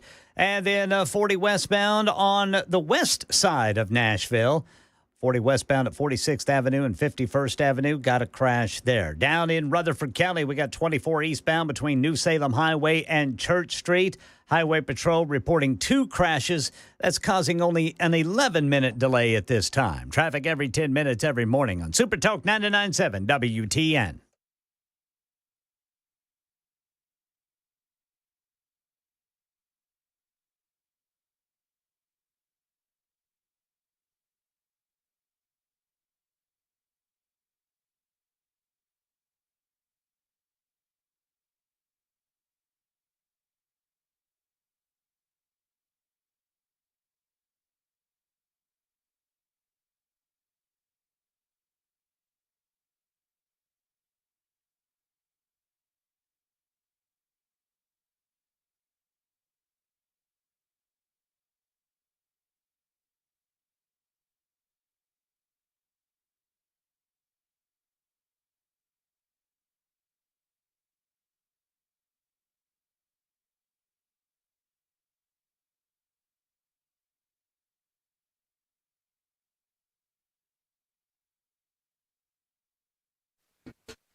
Hey, good evening, everybody. 7 minutes past the hour of 6 o'clock on Super Talk 99.7. I'm Brian Wilson, your friend and radio buddy, and for one more hour, as we try to clean up the day and give you all the stuff that's going on, we'll be here till 7 o'clock, then Mark Levin takes over. Got a lot of stuff to talk you through, and a little bit of breaking news this hour with regard to the elections, stuff I think you're going to like to hear. Let's just go ahead and do this. We have another Republican pickup in the United States Senate. The Associated Press has now called Bob Casey the winner in the Senate race in the state of Pennsylvania. And that means that Republicans will now have 53 seats in the United States Senate. Now, what's outstanding? There basically are 2 Senate races, I think, that are outstanding. One is the race in Arizona, where you have Kerry Lake going against a guy named Gallego. Gallego, at this point, with 70% of the vote being counted in Arizona, is up only by 2. And you still got 30% of the vote to be counted. And where that's from, I don't know. I can't tell you. Don't know how that's going to play out, but at least she's in the hunt. And then you've got the Democrat in Nevada, Rosen, up by only 1 point. And I don't know why we haven't been able to call that race. I don't have all the details, but it's really squeaky tight. It's entirely possible, let's say they split it, that Republicans pick up one of those 2 seats, but one way or the other, at 53 seats now in the United States Senate. Every seat you get now really sort of protects the Republicans' ability to do certain things that can help you overcome the crazy of someone like Lisa Murkowski, who is a Republican in name only, or say Zen Collins. So, there we go. I think that's really good news. Now, we are still, AP has not called the state of Arizona or Nevada with regard to the presidential race. Other news organizations have. Real Clear Politics has, others have, and look, as it looks to me, these are the numbers I had earlier today. Arizona, Trump is leading by 5%, 5.5%, with 69% of the vote counted. Again, they're coming in real slow in Arizona. In Nevada, Trump is leading by 3.7%, and 90% of the votes are in. So, I understand why some have called. I do not understand why AP has not called Arizona and Nevada, but it looks to me that we are headed for 312 Electoral College votes. 312 is a wipeout. There's just no way you can describe it any other way. It's a landslide. It is a mandate. And, I don't know if some people have suggested that when all of the votes come in that Trump may not have won the popular vote, but I think the way I look at it, it looks like there's a real good chance he'll hold on to that, which is really a bragging rights thing. And if you have popular vote and the Electoral College vote. It shuts down the Democrats talking. You know how they can always say, well, Democrats had the popular vote, but, you know, he won the Electoral College margin. We actually got more votes than he did, but he won. You know, we're not going to have that if Trump can hold on to both. So that's pretty good. Now, in the House of Representatives, I go to thehill.com because I think their counting of those things, it's really their backyard. They know it better than anybody else. They look at these things very closely. Their assessment is that right now, Republicans will control 213 seats in the House of Representatives. You need 218 to win. So that means we're 5 Republican wins away from controlling the House of Representatives. How many seats are there out there left? 22. 22 seats have not been called. So can you get 5 out of 22? Well, a lot of these, by the way, these are out in California. Those California seats are going to go blue more than likely. But you know, it's nip and tuck, and I've been looking, and I think there's a pretty good chance we'll pick up enough seats to control the House. So, I mean, I wouldn't go to the bank on that yet, but my feeling is, what was it? What was the word? What is it? Somebody said, not cautiously optimistic, nauseatedly optimistic. Something like that. I like the chances of that. I've looked at where these lie, and it seems to me that there's a pretty good chance Republicans will pick up the House. So that would give them the White House, the Senate, and the House of Representatives. Looking at a lot of information, people are now dissecting all of the data. The data are very interesting. Trump really gained real big in many different categories, many different demographics over his 2020 loss. For example, believe it or not, Trump was up 2% in women, 3% in men. So the gender gap was real, but I mean, there were more women who voted for Kamala Harris than voted for Donald Trump. But Donald Trump did better than he did in 2020 by 2%, and men were up 3%. Working class voters were up 6% over the last election cycle. Hispanic voters went to Trump plus 6% higher for Hispanic voters than he got in the 2020 election. This is amazing. His black vote, which was, I want to say 12% last time, was up 7%. So he's right. He's knocking on the door of 20, 21, 22% black support for Donald Trump. Again, it's clear, yes, absolutely clear, that more black voters voted for Kamala than for Donald Trump. But he doesn't have to, as it was pointed out to me one time, he doesn't have to win the category to help win the election. If you take traditional voters away from the Democrats, that's the game. And then the most astounding statistic that I've seen as we look at all of this is that we are up 10% among young voters. Trump was up 10% among young voters. And I really do think as we write the history of this election, and it's going to be one, I really do believe, as somebody said, that we'll be writing about this and talking about this election cycle for decades to come, because it was just so amazing on so many different levels, so many different factors, so many things that were unpredictable about this way and the way it all fell. But I think one of the things that they'll write is that it was a move toward non-traditional media, and that's internet, but also podcasts.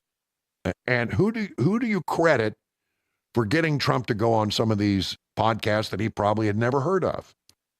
I think you got to look at Barron Trump. Barron Trump apparently was his podcast advisor.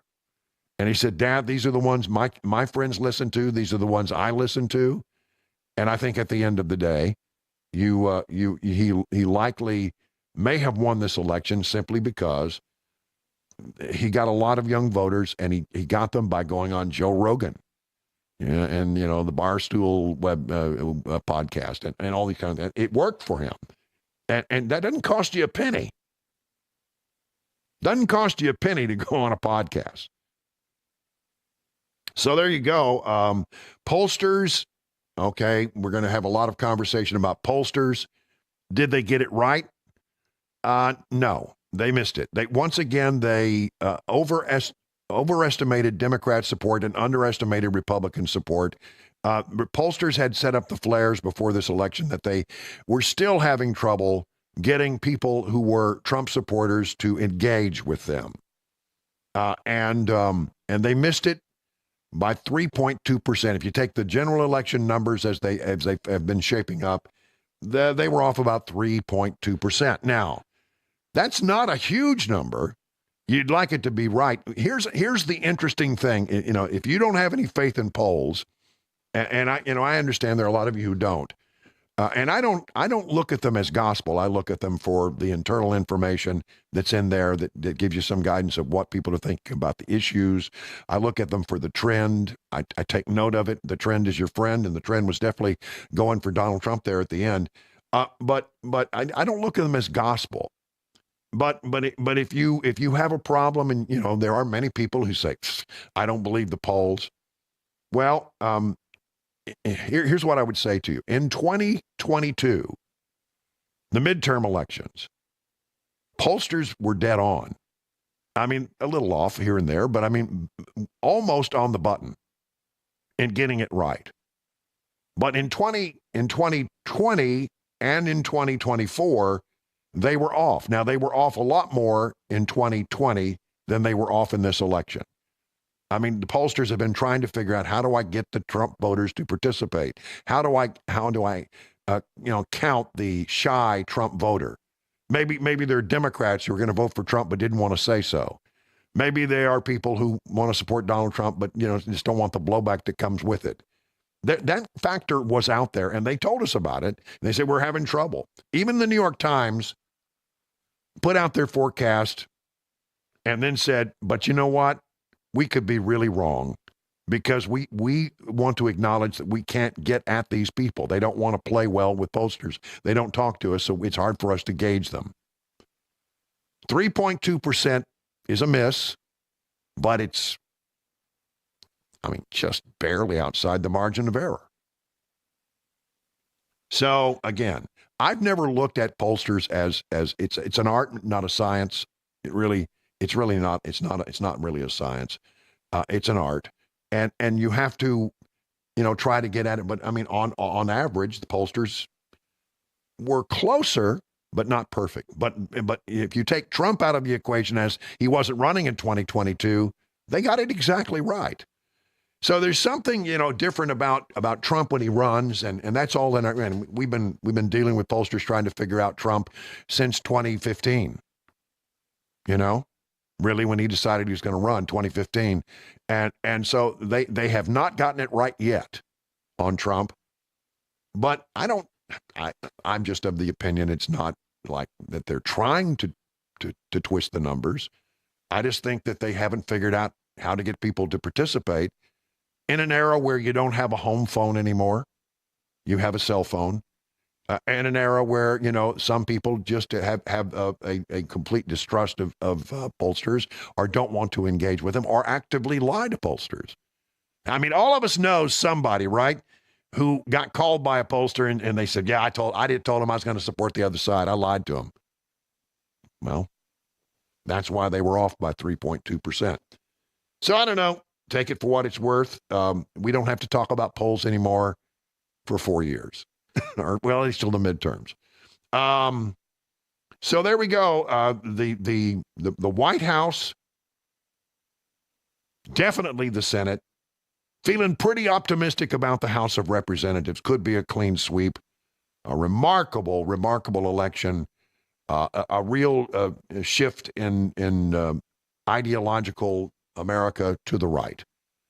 20 minutes now past the hour of 6 o'clock.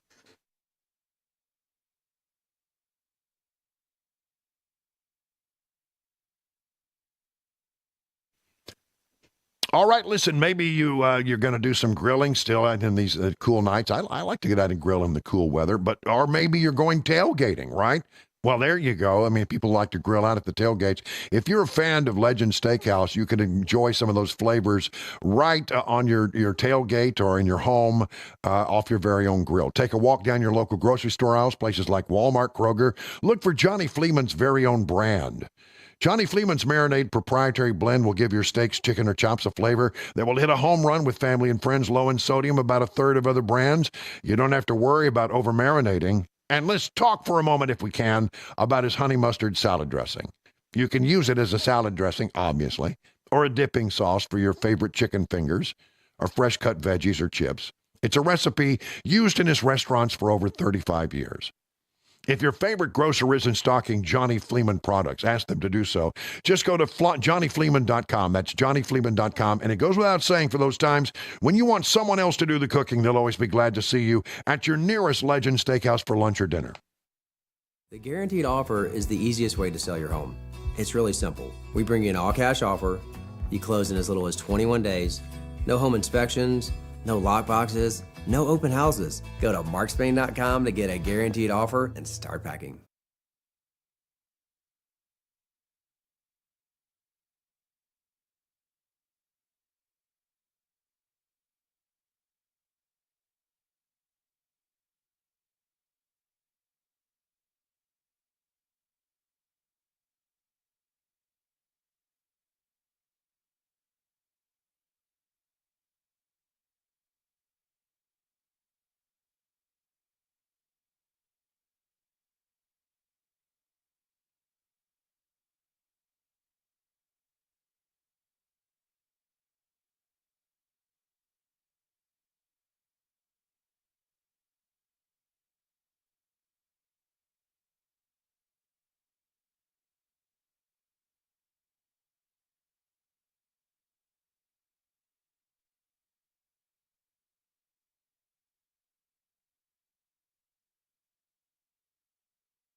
"25 minutes past the hour of 6 o'clock. I'm Brian Wilson. And yes, I'm sorry I'm a little croaky today.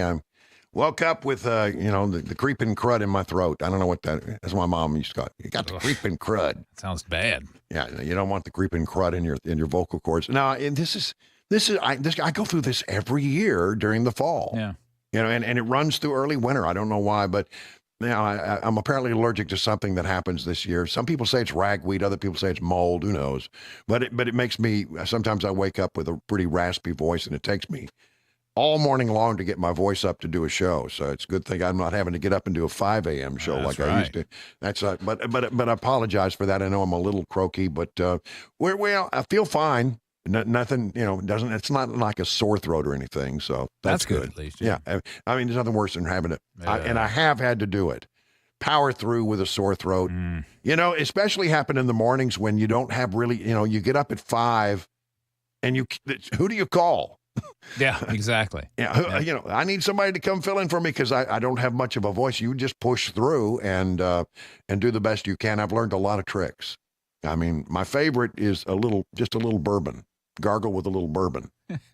Now, it's at 5 o'clock in the morning. That's different. That'll wake you up. Well, no, it doesn't really. Actually, I don't drink it. I just gargle with it, and then that helps. And then hot tea, honey, and lemon.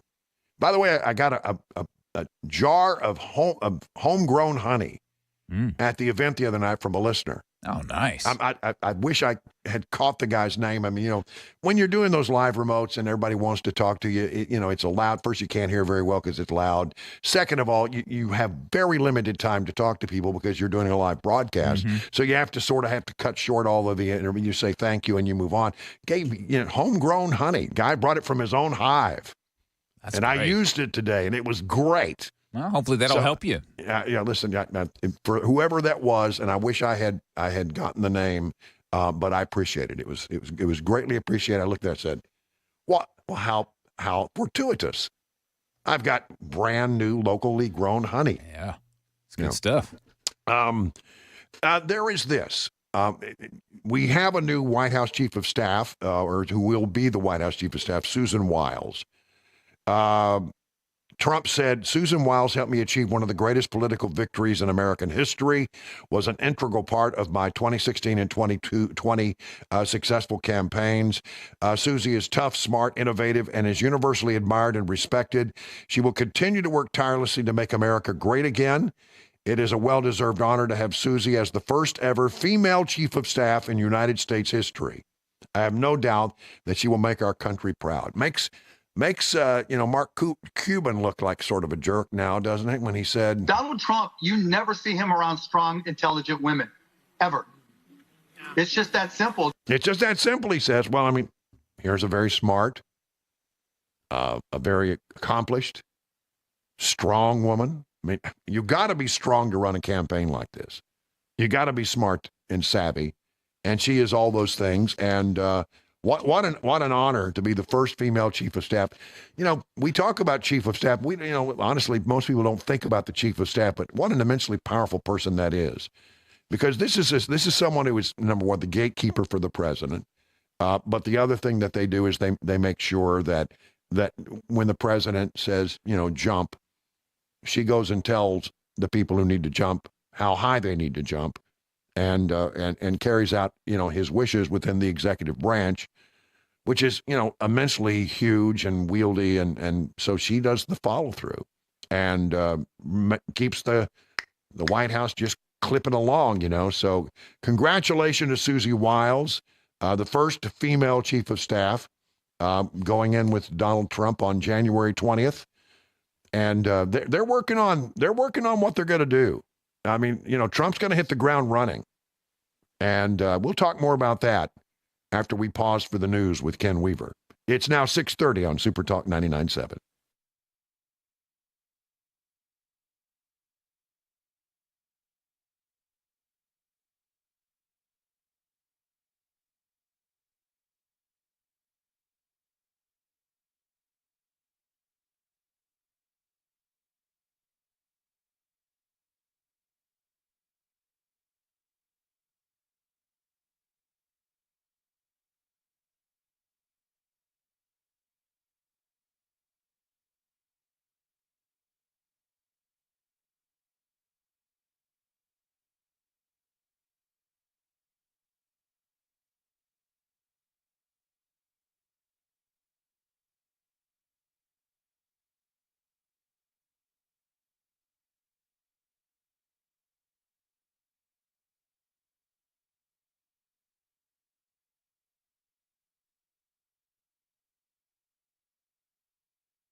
Hey, listen, are relatives coming to your house for Thanksgiving dinner? Let Busy Bee help by ensuring your home is in-law and relative ready, especially if you need a new air conditioning or heating system, right?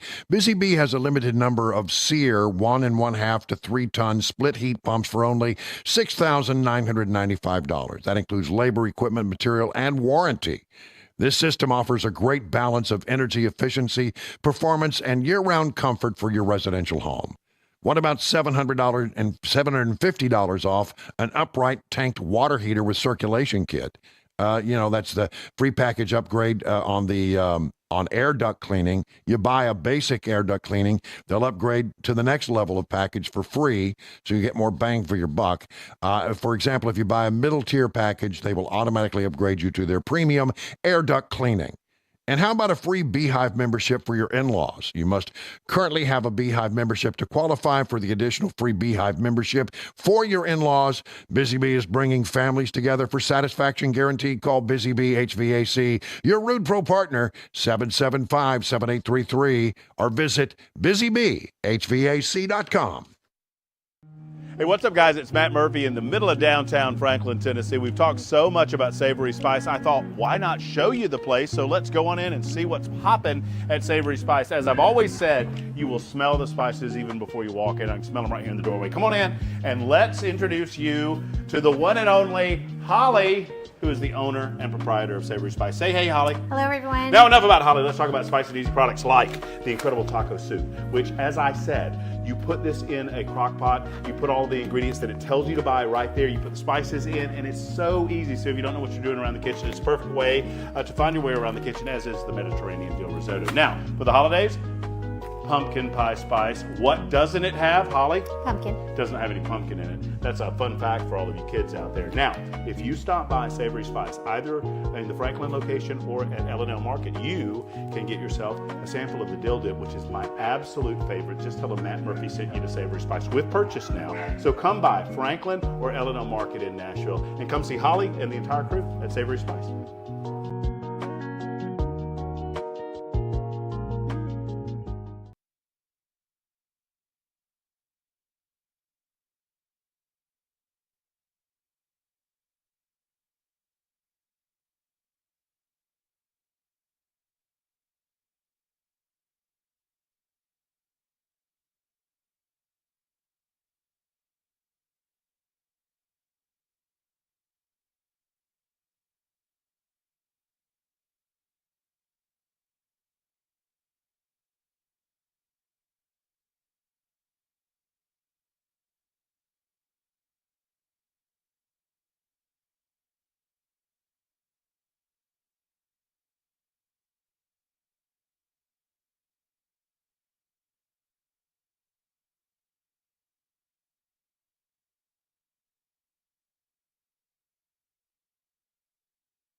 It's 38 minutes now past the hour of 6 o'clock on Super Talk 99.7. Brian Wilson in the chair all the way till 7 o'clock. Then we turn it over to Mark Levin, the great one. I want to ask you if you are within the sound of my voice right now, and if you could, it would be, I count it as a personal favor, if you could join me tomorrow at 3 o'clock for a special announcement regarding this program. That's tomorrow at 3. If you can spare a few minutes, I would greatly appreciate you dropping by, at least for a while. You could stick around for the whole show if you like. I mean, that's what we want. But if you can at 3, I would appreciate it if you could be there. All right. Here's what we got. I want to start with this. Trump's criminal cases. They're not going to go anywhere. I mean, there's a long-standing policy at the Department of Justice, and the word has come down from the Department of Justice to these cases. it should just sort of evaporate at this point. Just days ago, then candidate Donald Trump threatened to fire special counsel Jack Smith within 2 seconds if he was reelected. But he won't need to. DOJ guidelines are clear. You cannot prosecute a sitting president. And sources tell me Smith has been in discussions about how he will wind down the 2 federal cases. The January 6th criminal case and the classified documents case are effectively over. Some legal experts say it's doubtful that the judge overseeing Trump's 34-count felony conviction in the hush money case involving Stormy Daniels will impose any jail time when Trump is sentenced on November 26th. All right, so there's that. Okay, here's more on it from the Wall Street Journal. The Republican victory Tuesday essentially dooms the federal prosecutions he has faced in Washington and Florida. Special counsel Jack Smith evaluating how to wind them down, given the Justice Department's policy against indicting a sitting president. People familiar with the situation say. This is stuff coming from the Justice Department. Trump's status as president-elect could also throw a wrench into his scheduled sentencing later this month in Manhattan, convicted on state-level charges of falsifying business records. What a BS case that was. But, one way or the other, I just don't think that's going to amount to much. People have decided. People knew this going in. And I think the real question here now is can we do away with the weaponization of the Justice Department? Here's what Trump campaign spokesman Stephen Chung said. It's now abundantly clear that Americans want an immediate end to the weaponization of our Justice Department so we can, as President Trump said in his historic speech, unify our country and work together for the betterment of our nation. So there's that. That will go away. And I'm glad that. And what I hope is we don't do tit for tat. Say, well, we got to get even with those. Well, you know what? Honestly, they were wrong, and 2 wrongs don't make a right. I believe that. I don't think we should stoop to the stupid things they do. They went too far. They pushed too far. And you know what? The American people sent them the message they needed to hear. That we didn't like that stuff. So that's going to go. That's going to go. Let's see. Got some other stuff. The cabinet. Who's going to be in Trump's cabinet? That's one of the big questions. A lot of people are wondering, how that's going to all play out. Some names have been mentioned, and every time you get somebody on the line, there's this little dance that they do. So they're interview people whose names have come up, and this, that, and the other. And Marco Rubio is there, and he did the dance. Like anything that happens under any Trump administration, there's one person that'll make those decisions, and his name's Donald Trump. And he's been focused on winning an election, not what's going to happen next. He's got great people working on that. The answer to that question is, I don't know. I haven't talked to them about any of that. He's being thought of as potentially a Secretary of State. Now, you could pull for some really sharp people in the United States Senate, and there's been all kinds of talk about who they might choose for this position or that position. If you're going to take a senator, you have to look and say, okay, well, I want that senator. Is he in a red state, or is she in a red state? And the reason you have to ask that question is because you've got to have a Republican governor who can appoint a replacement. If you've got a Democrat governor, you don't want that. So, a lot of people are being talked about from the United States Senate, and it'd be interesting to see how that all plays out. I think Rubio would be a particularly really good Secretary of State. Now, he comes from Florida, worked in the state legislature, just sort of, came up through the ranks in a hurry in the state legislature, ran for the Senate, and has now been a senator. And for some time now, he has really positioned himself on the Senate Foreign Relations Committee as he's a quick student. He's really a sharp guy. And he is a real expert on foreign policy. And so that would be a good one. And what I hear in this statement is he's not saying that he's been asked. And he's not saying that if he was asked, he would say no. He's just not saying. It's the little coy game you got to play. I saw Vivek Ramaswamy being basically the same thing happening with him. He's been talked about as, various cabinet positions. And he says the same thing. Well, I'm happy to serve in any way I can serve. But, no, that's all I'll say. I have a lot to give back to my country. We all know they want the job. They just can't look like they want the job. They can't look too eager for the job. Because then if you don't get chosen, then you look pretty stupid out there pushing hard for the job, and then you don't get it. So you sit back and you say, well, behind the scenes, I'll push really hard, but publicly, I'm not going to make it look like I want it, because if it doesn't come my way, no loss. It's like the duck. On the top, it all looks nice and cool, but underneath, they're paddling furiously.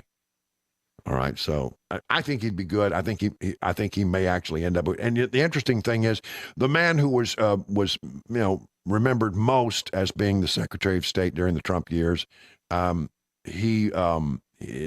Pompeo, might actually end up being in charge of the Defense Department, Secretary of Defense. That would be interesting. He has an interesting history. I mean, he was the Director of National Intelligence, and then he became the Secretary of State, and now he might serve over at the Pentagon. He's a very capable guy, well thought of, still liked in the Trump circles. Trump still loves him. So, where might he land? I don't know. A lot of talk. I got to say, I've heard talk about Mark Green, perhaps being tapped. There is a lot of buzz about Senator Hagerty from Tennessee being tapped.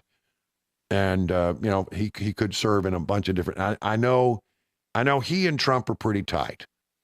I mean, every time we would have him on, I'd say, Senator Hagerty, tell me, what you think about it. Well, I was just talking to the president the other day, and he does it, not to drop names, but because it's legitimately, they're tight. They talk. So would Hagerty make a good member of the cabinet? That's something to watch, I think, in the next few days. We're going to start getting the names are going to start to drop. And, the idea would be you want to have your cabinet ready to go. The thing is, you've got to get them confirmed. And that's going to be, at least your key positions need to be confirmed in order. Now, look, the good news is Republicans will control the Senate. So the Democrats can scream and holler and drag their feet, but they can't stop it. Unless there's something that comes up that, really gives heartburn to Republicans, it's going to happen. So he may be able to push through some of these confirmations pretty quickly.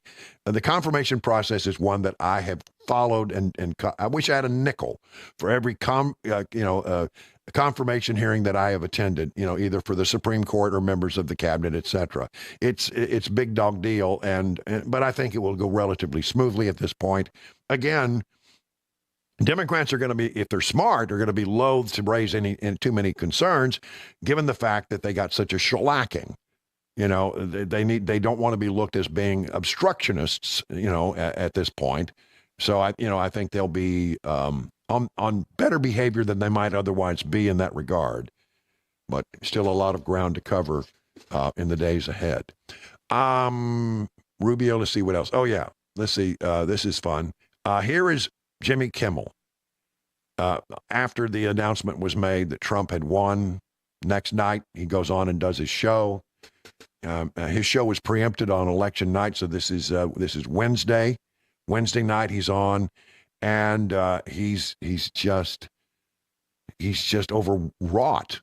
Let's be honest, it was a terrible night last night. It was a terrible night for women, for children, for the hundreds of thousands of hardworking immigrants who make this country go, for healthcare, for our he's getting emotional. He's like he's on the verge of crying. Climate, for science, for journalism, for justice, for free speech. It was a terrible night for poor people, for the middle class, for seniors who rely on Social Security, for our allies in Ukraine, for NATO, for the truth and democracy and decency. And it was a terrible night for everyone who voted against him. And guess what? It was a bad night for everyone who voted for him, too. You just don't realize it yet. Whatever happened to the days where you were an equal opportunity offender in late night TV? Carson, I think Carson had very strong feelings about politics, but he always picked on everybody in sort of an equal way. And, those days are so gone. The guys who do late night TV are all in the tank, which is why Greg Gutfeld is crushing them on Fox News every night. And finally, Karine Jean-Pierre today at the White House, after some of the things that had been said by the Biden administration, she wanted to, do you have any regrets for saying some of these things? The president called the president-elect, invited him to the White House. You know why?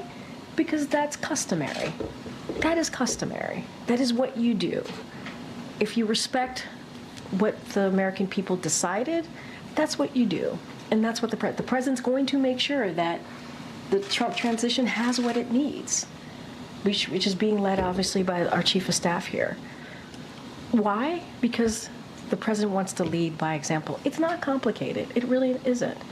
That's important. Example is the message to people who are fearful based on what the messaging was about the state. Well, now you're just twisting everything around, and that's really unfair. No, it is. No, Jackie, it's unfair because I've been standing here trying to be very respectful to what happened the last two nights ago. Being respectful. I've been standing here saying that we respect the decision that the American people made. I've been standing here and saying that the president's going to put the American people first.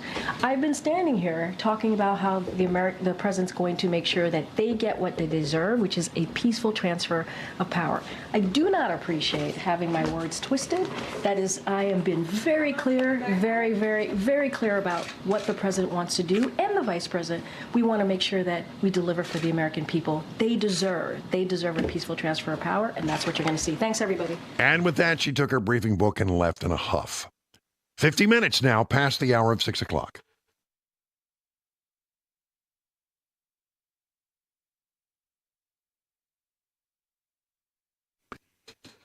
Grace Point Healthcare is known for affordable, convenient, and comprehensive medicine. With Smart Care plans starting at $69 a month, that includes free office visits, free basic labs, and diagnostic tests over the course of that year. At Grace Point, you are usually seen the same or next day, and there are no long wait times in the waiting rooms. Grace Point is your primary provider that treats the entire family, from newborns to seniors. Now, as you know, fall allergy season is here. Don't suffer through another seasonal change. Get complete testing and treatment. Enjoy the beauty of fall this year. Grace Point is a military veteran-owned practice located in the heart of Franklin. Here's the number, 615-599-6868 to schedule your next medical appointment. Grace Point Healthcare, modern medicine delivered the old-fashioned way. Hey, what's up, guys? It's Matt Murphy in the middle of downtown Franklin, Tennessee. We've talked so much about Savory Spice. I thought, why not show you the place? So let's go on in and see what's popping at Savory Spice. As I've always said, you will smell the spices even before you walk in. I can smell them right here in the doorway. Come on in, and let's introduce you to the one and only Holly, who is the owner and proprietor of Savory Spice. Say hey, Holly. Hello, everyone. Now, enough about Holly. Let's talk about spicy and easy products like the incredible taco soup, which, as I said, you put this in a crock pot, you put all the ingredients that it tells you to buy right there, you put the spices in, and it's so easy. So if you don't know what you're doing around the kitchen, it's a perfect way to find your way around the kitchen, as is the Mediterranean dill risotto. Now, for the holidays, pumpkin pie spice. What doesn't it have, Holly? Pumpkin. Doesn't have any pumpkin in it. That's a fun fact for all of you kids out there. Now, if you stop by Savory Spice, either in the Franklin location or at L&L Market, you can get yourself a sample of the dill dip, which is my absolute favorite. Just tell them Matt Murphy sent you to Savory Spice with purchase now. So come by Franklin or L&L Market in Nashville and come see Holly and the entire crew at Savory Spice.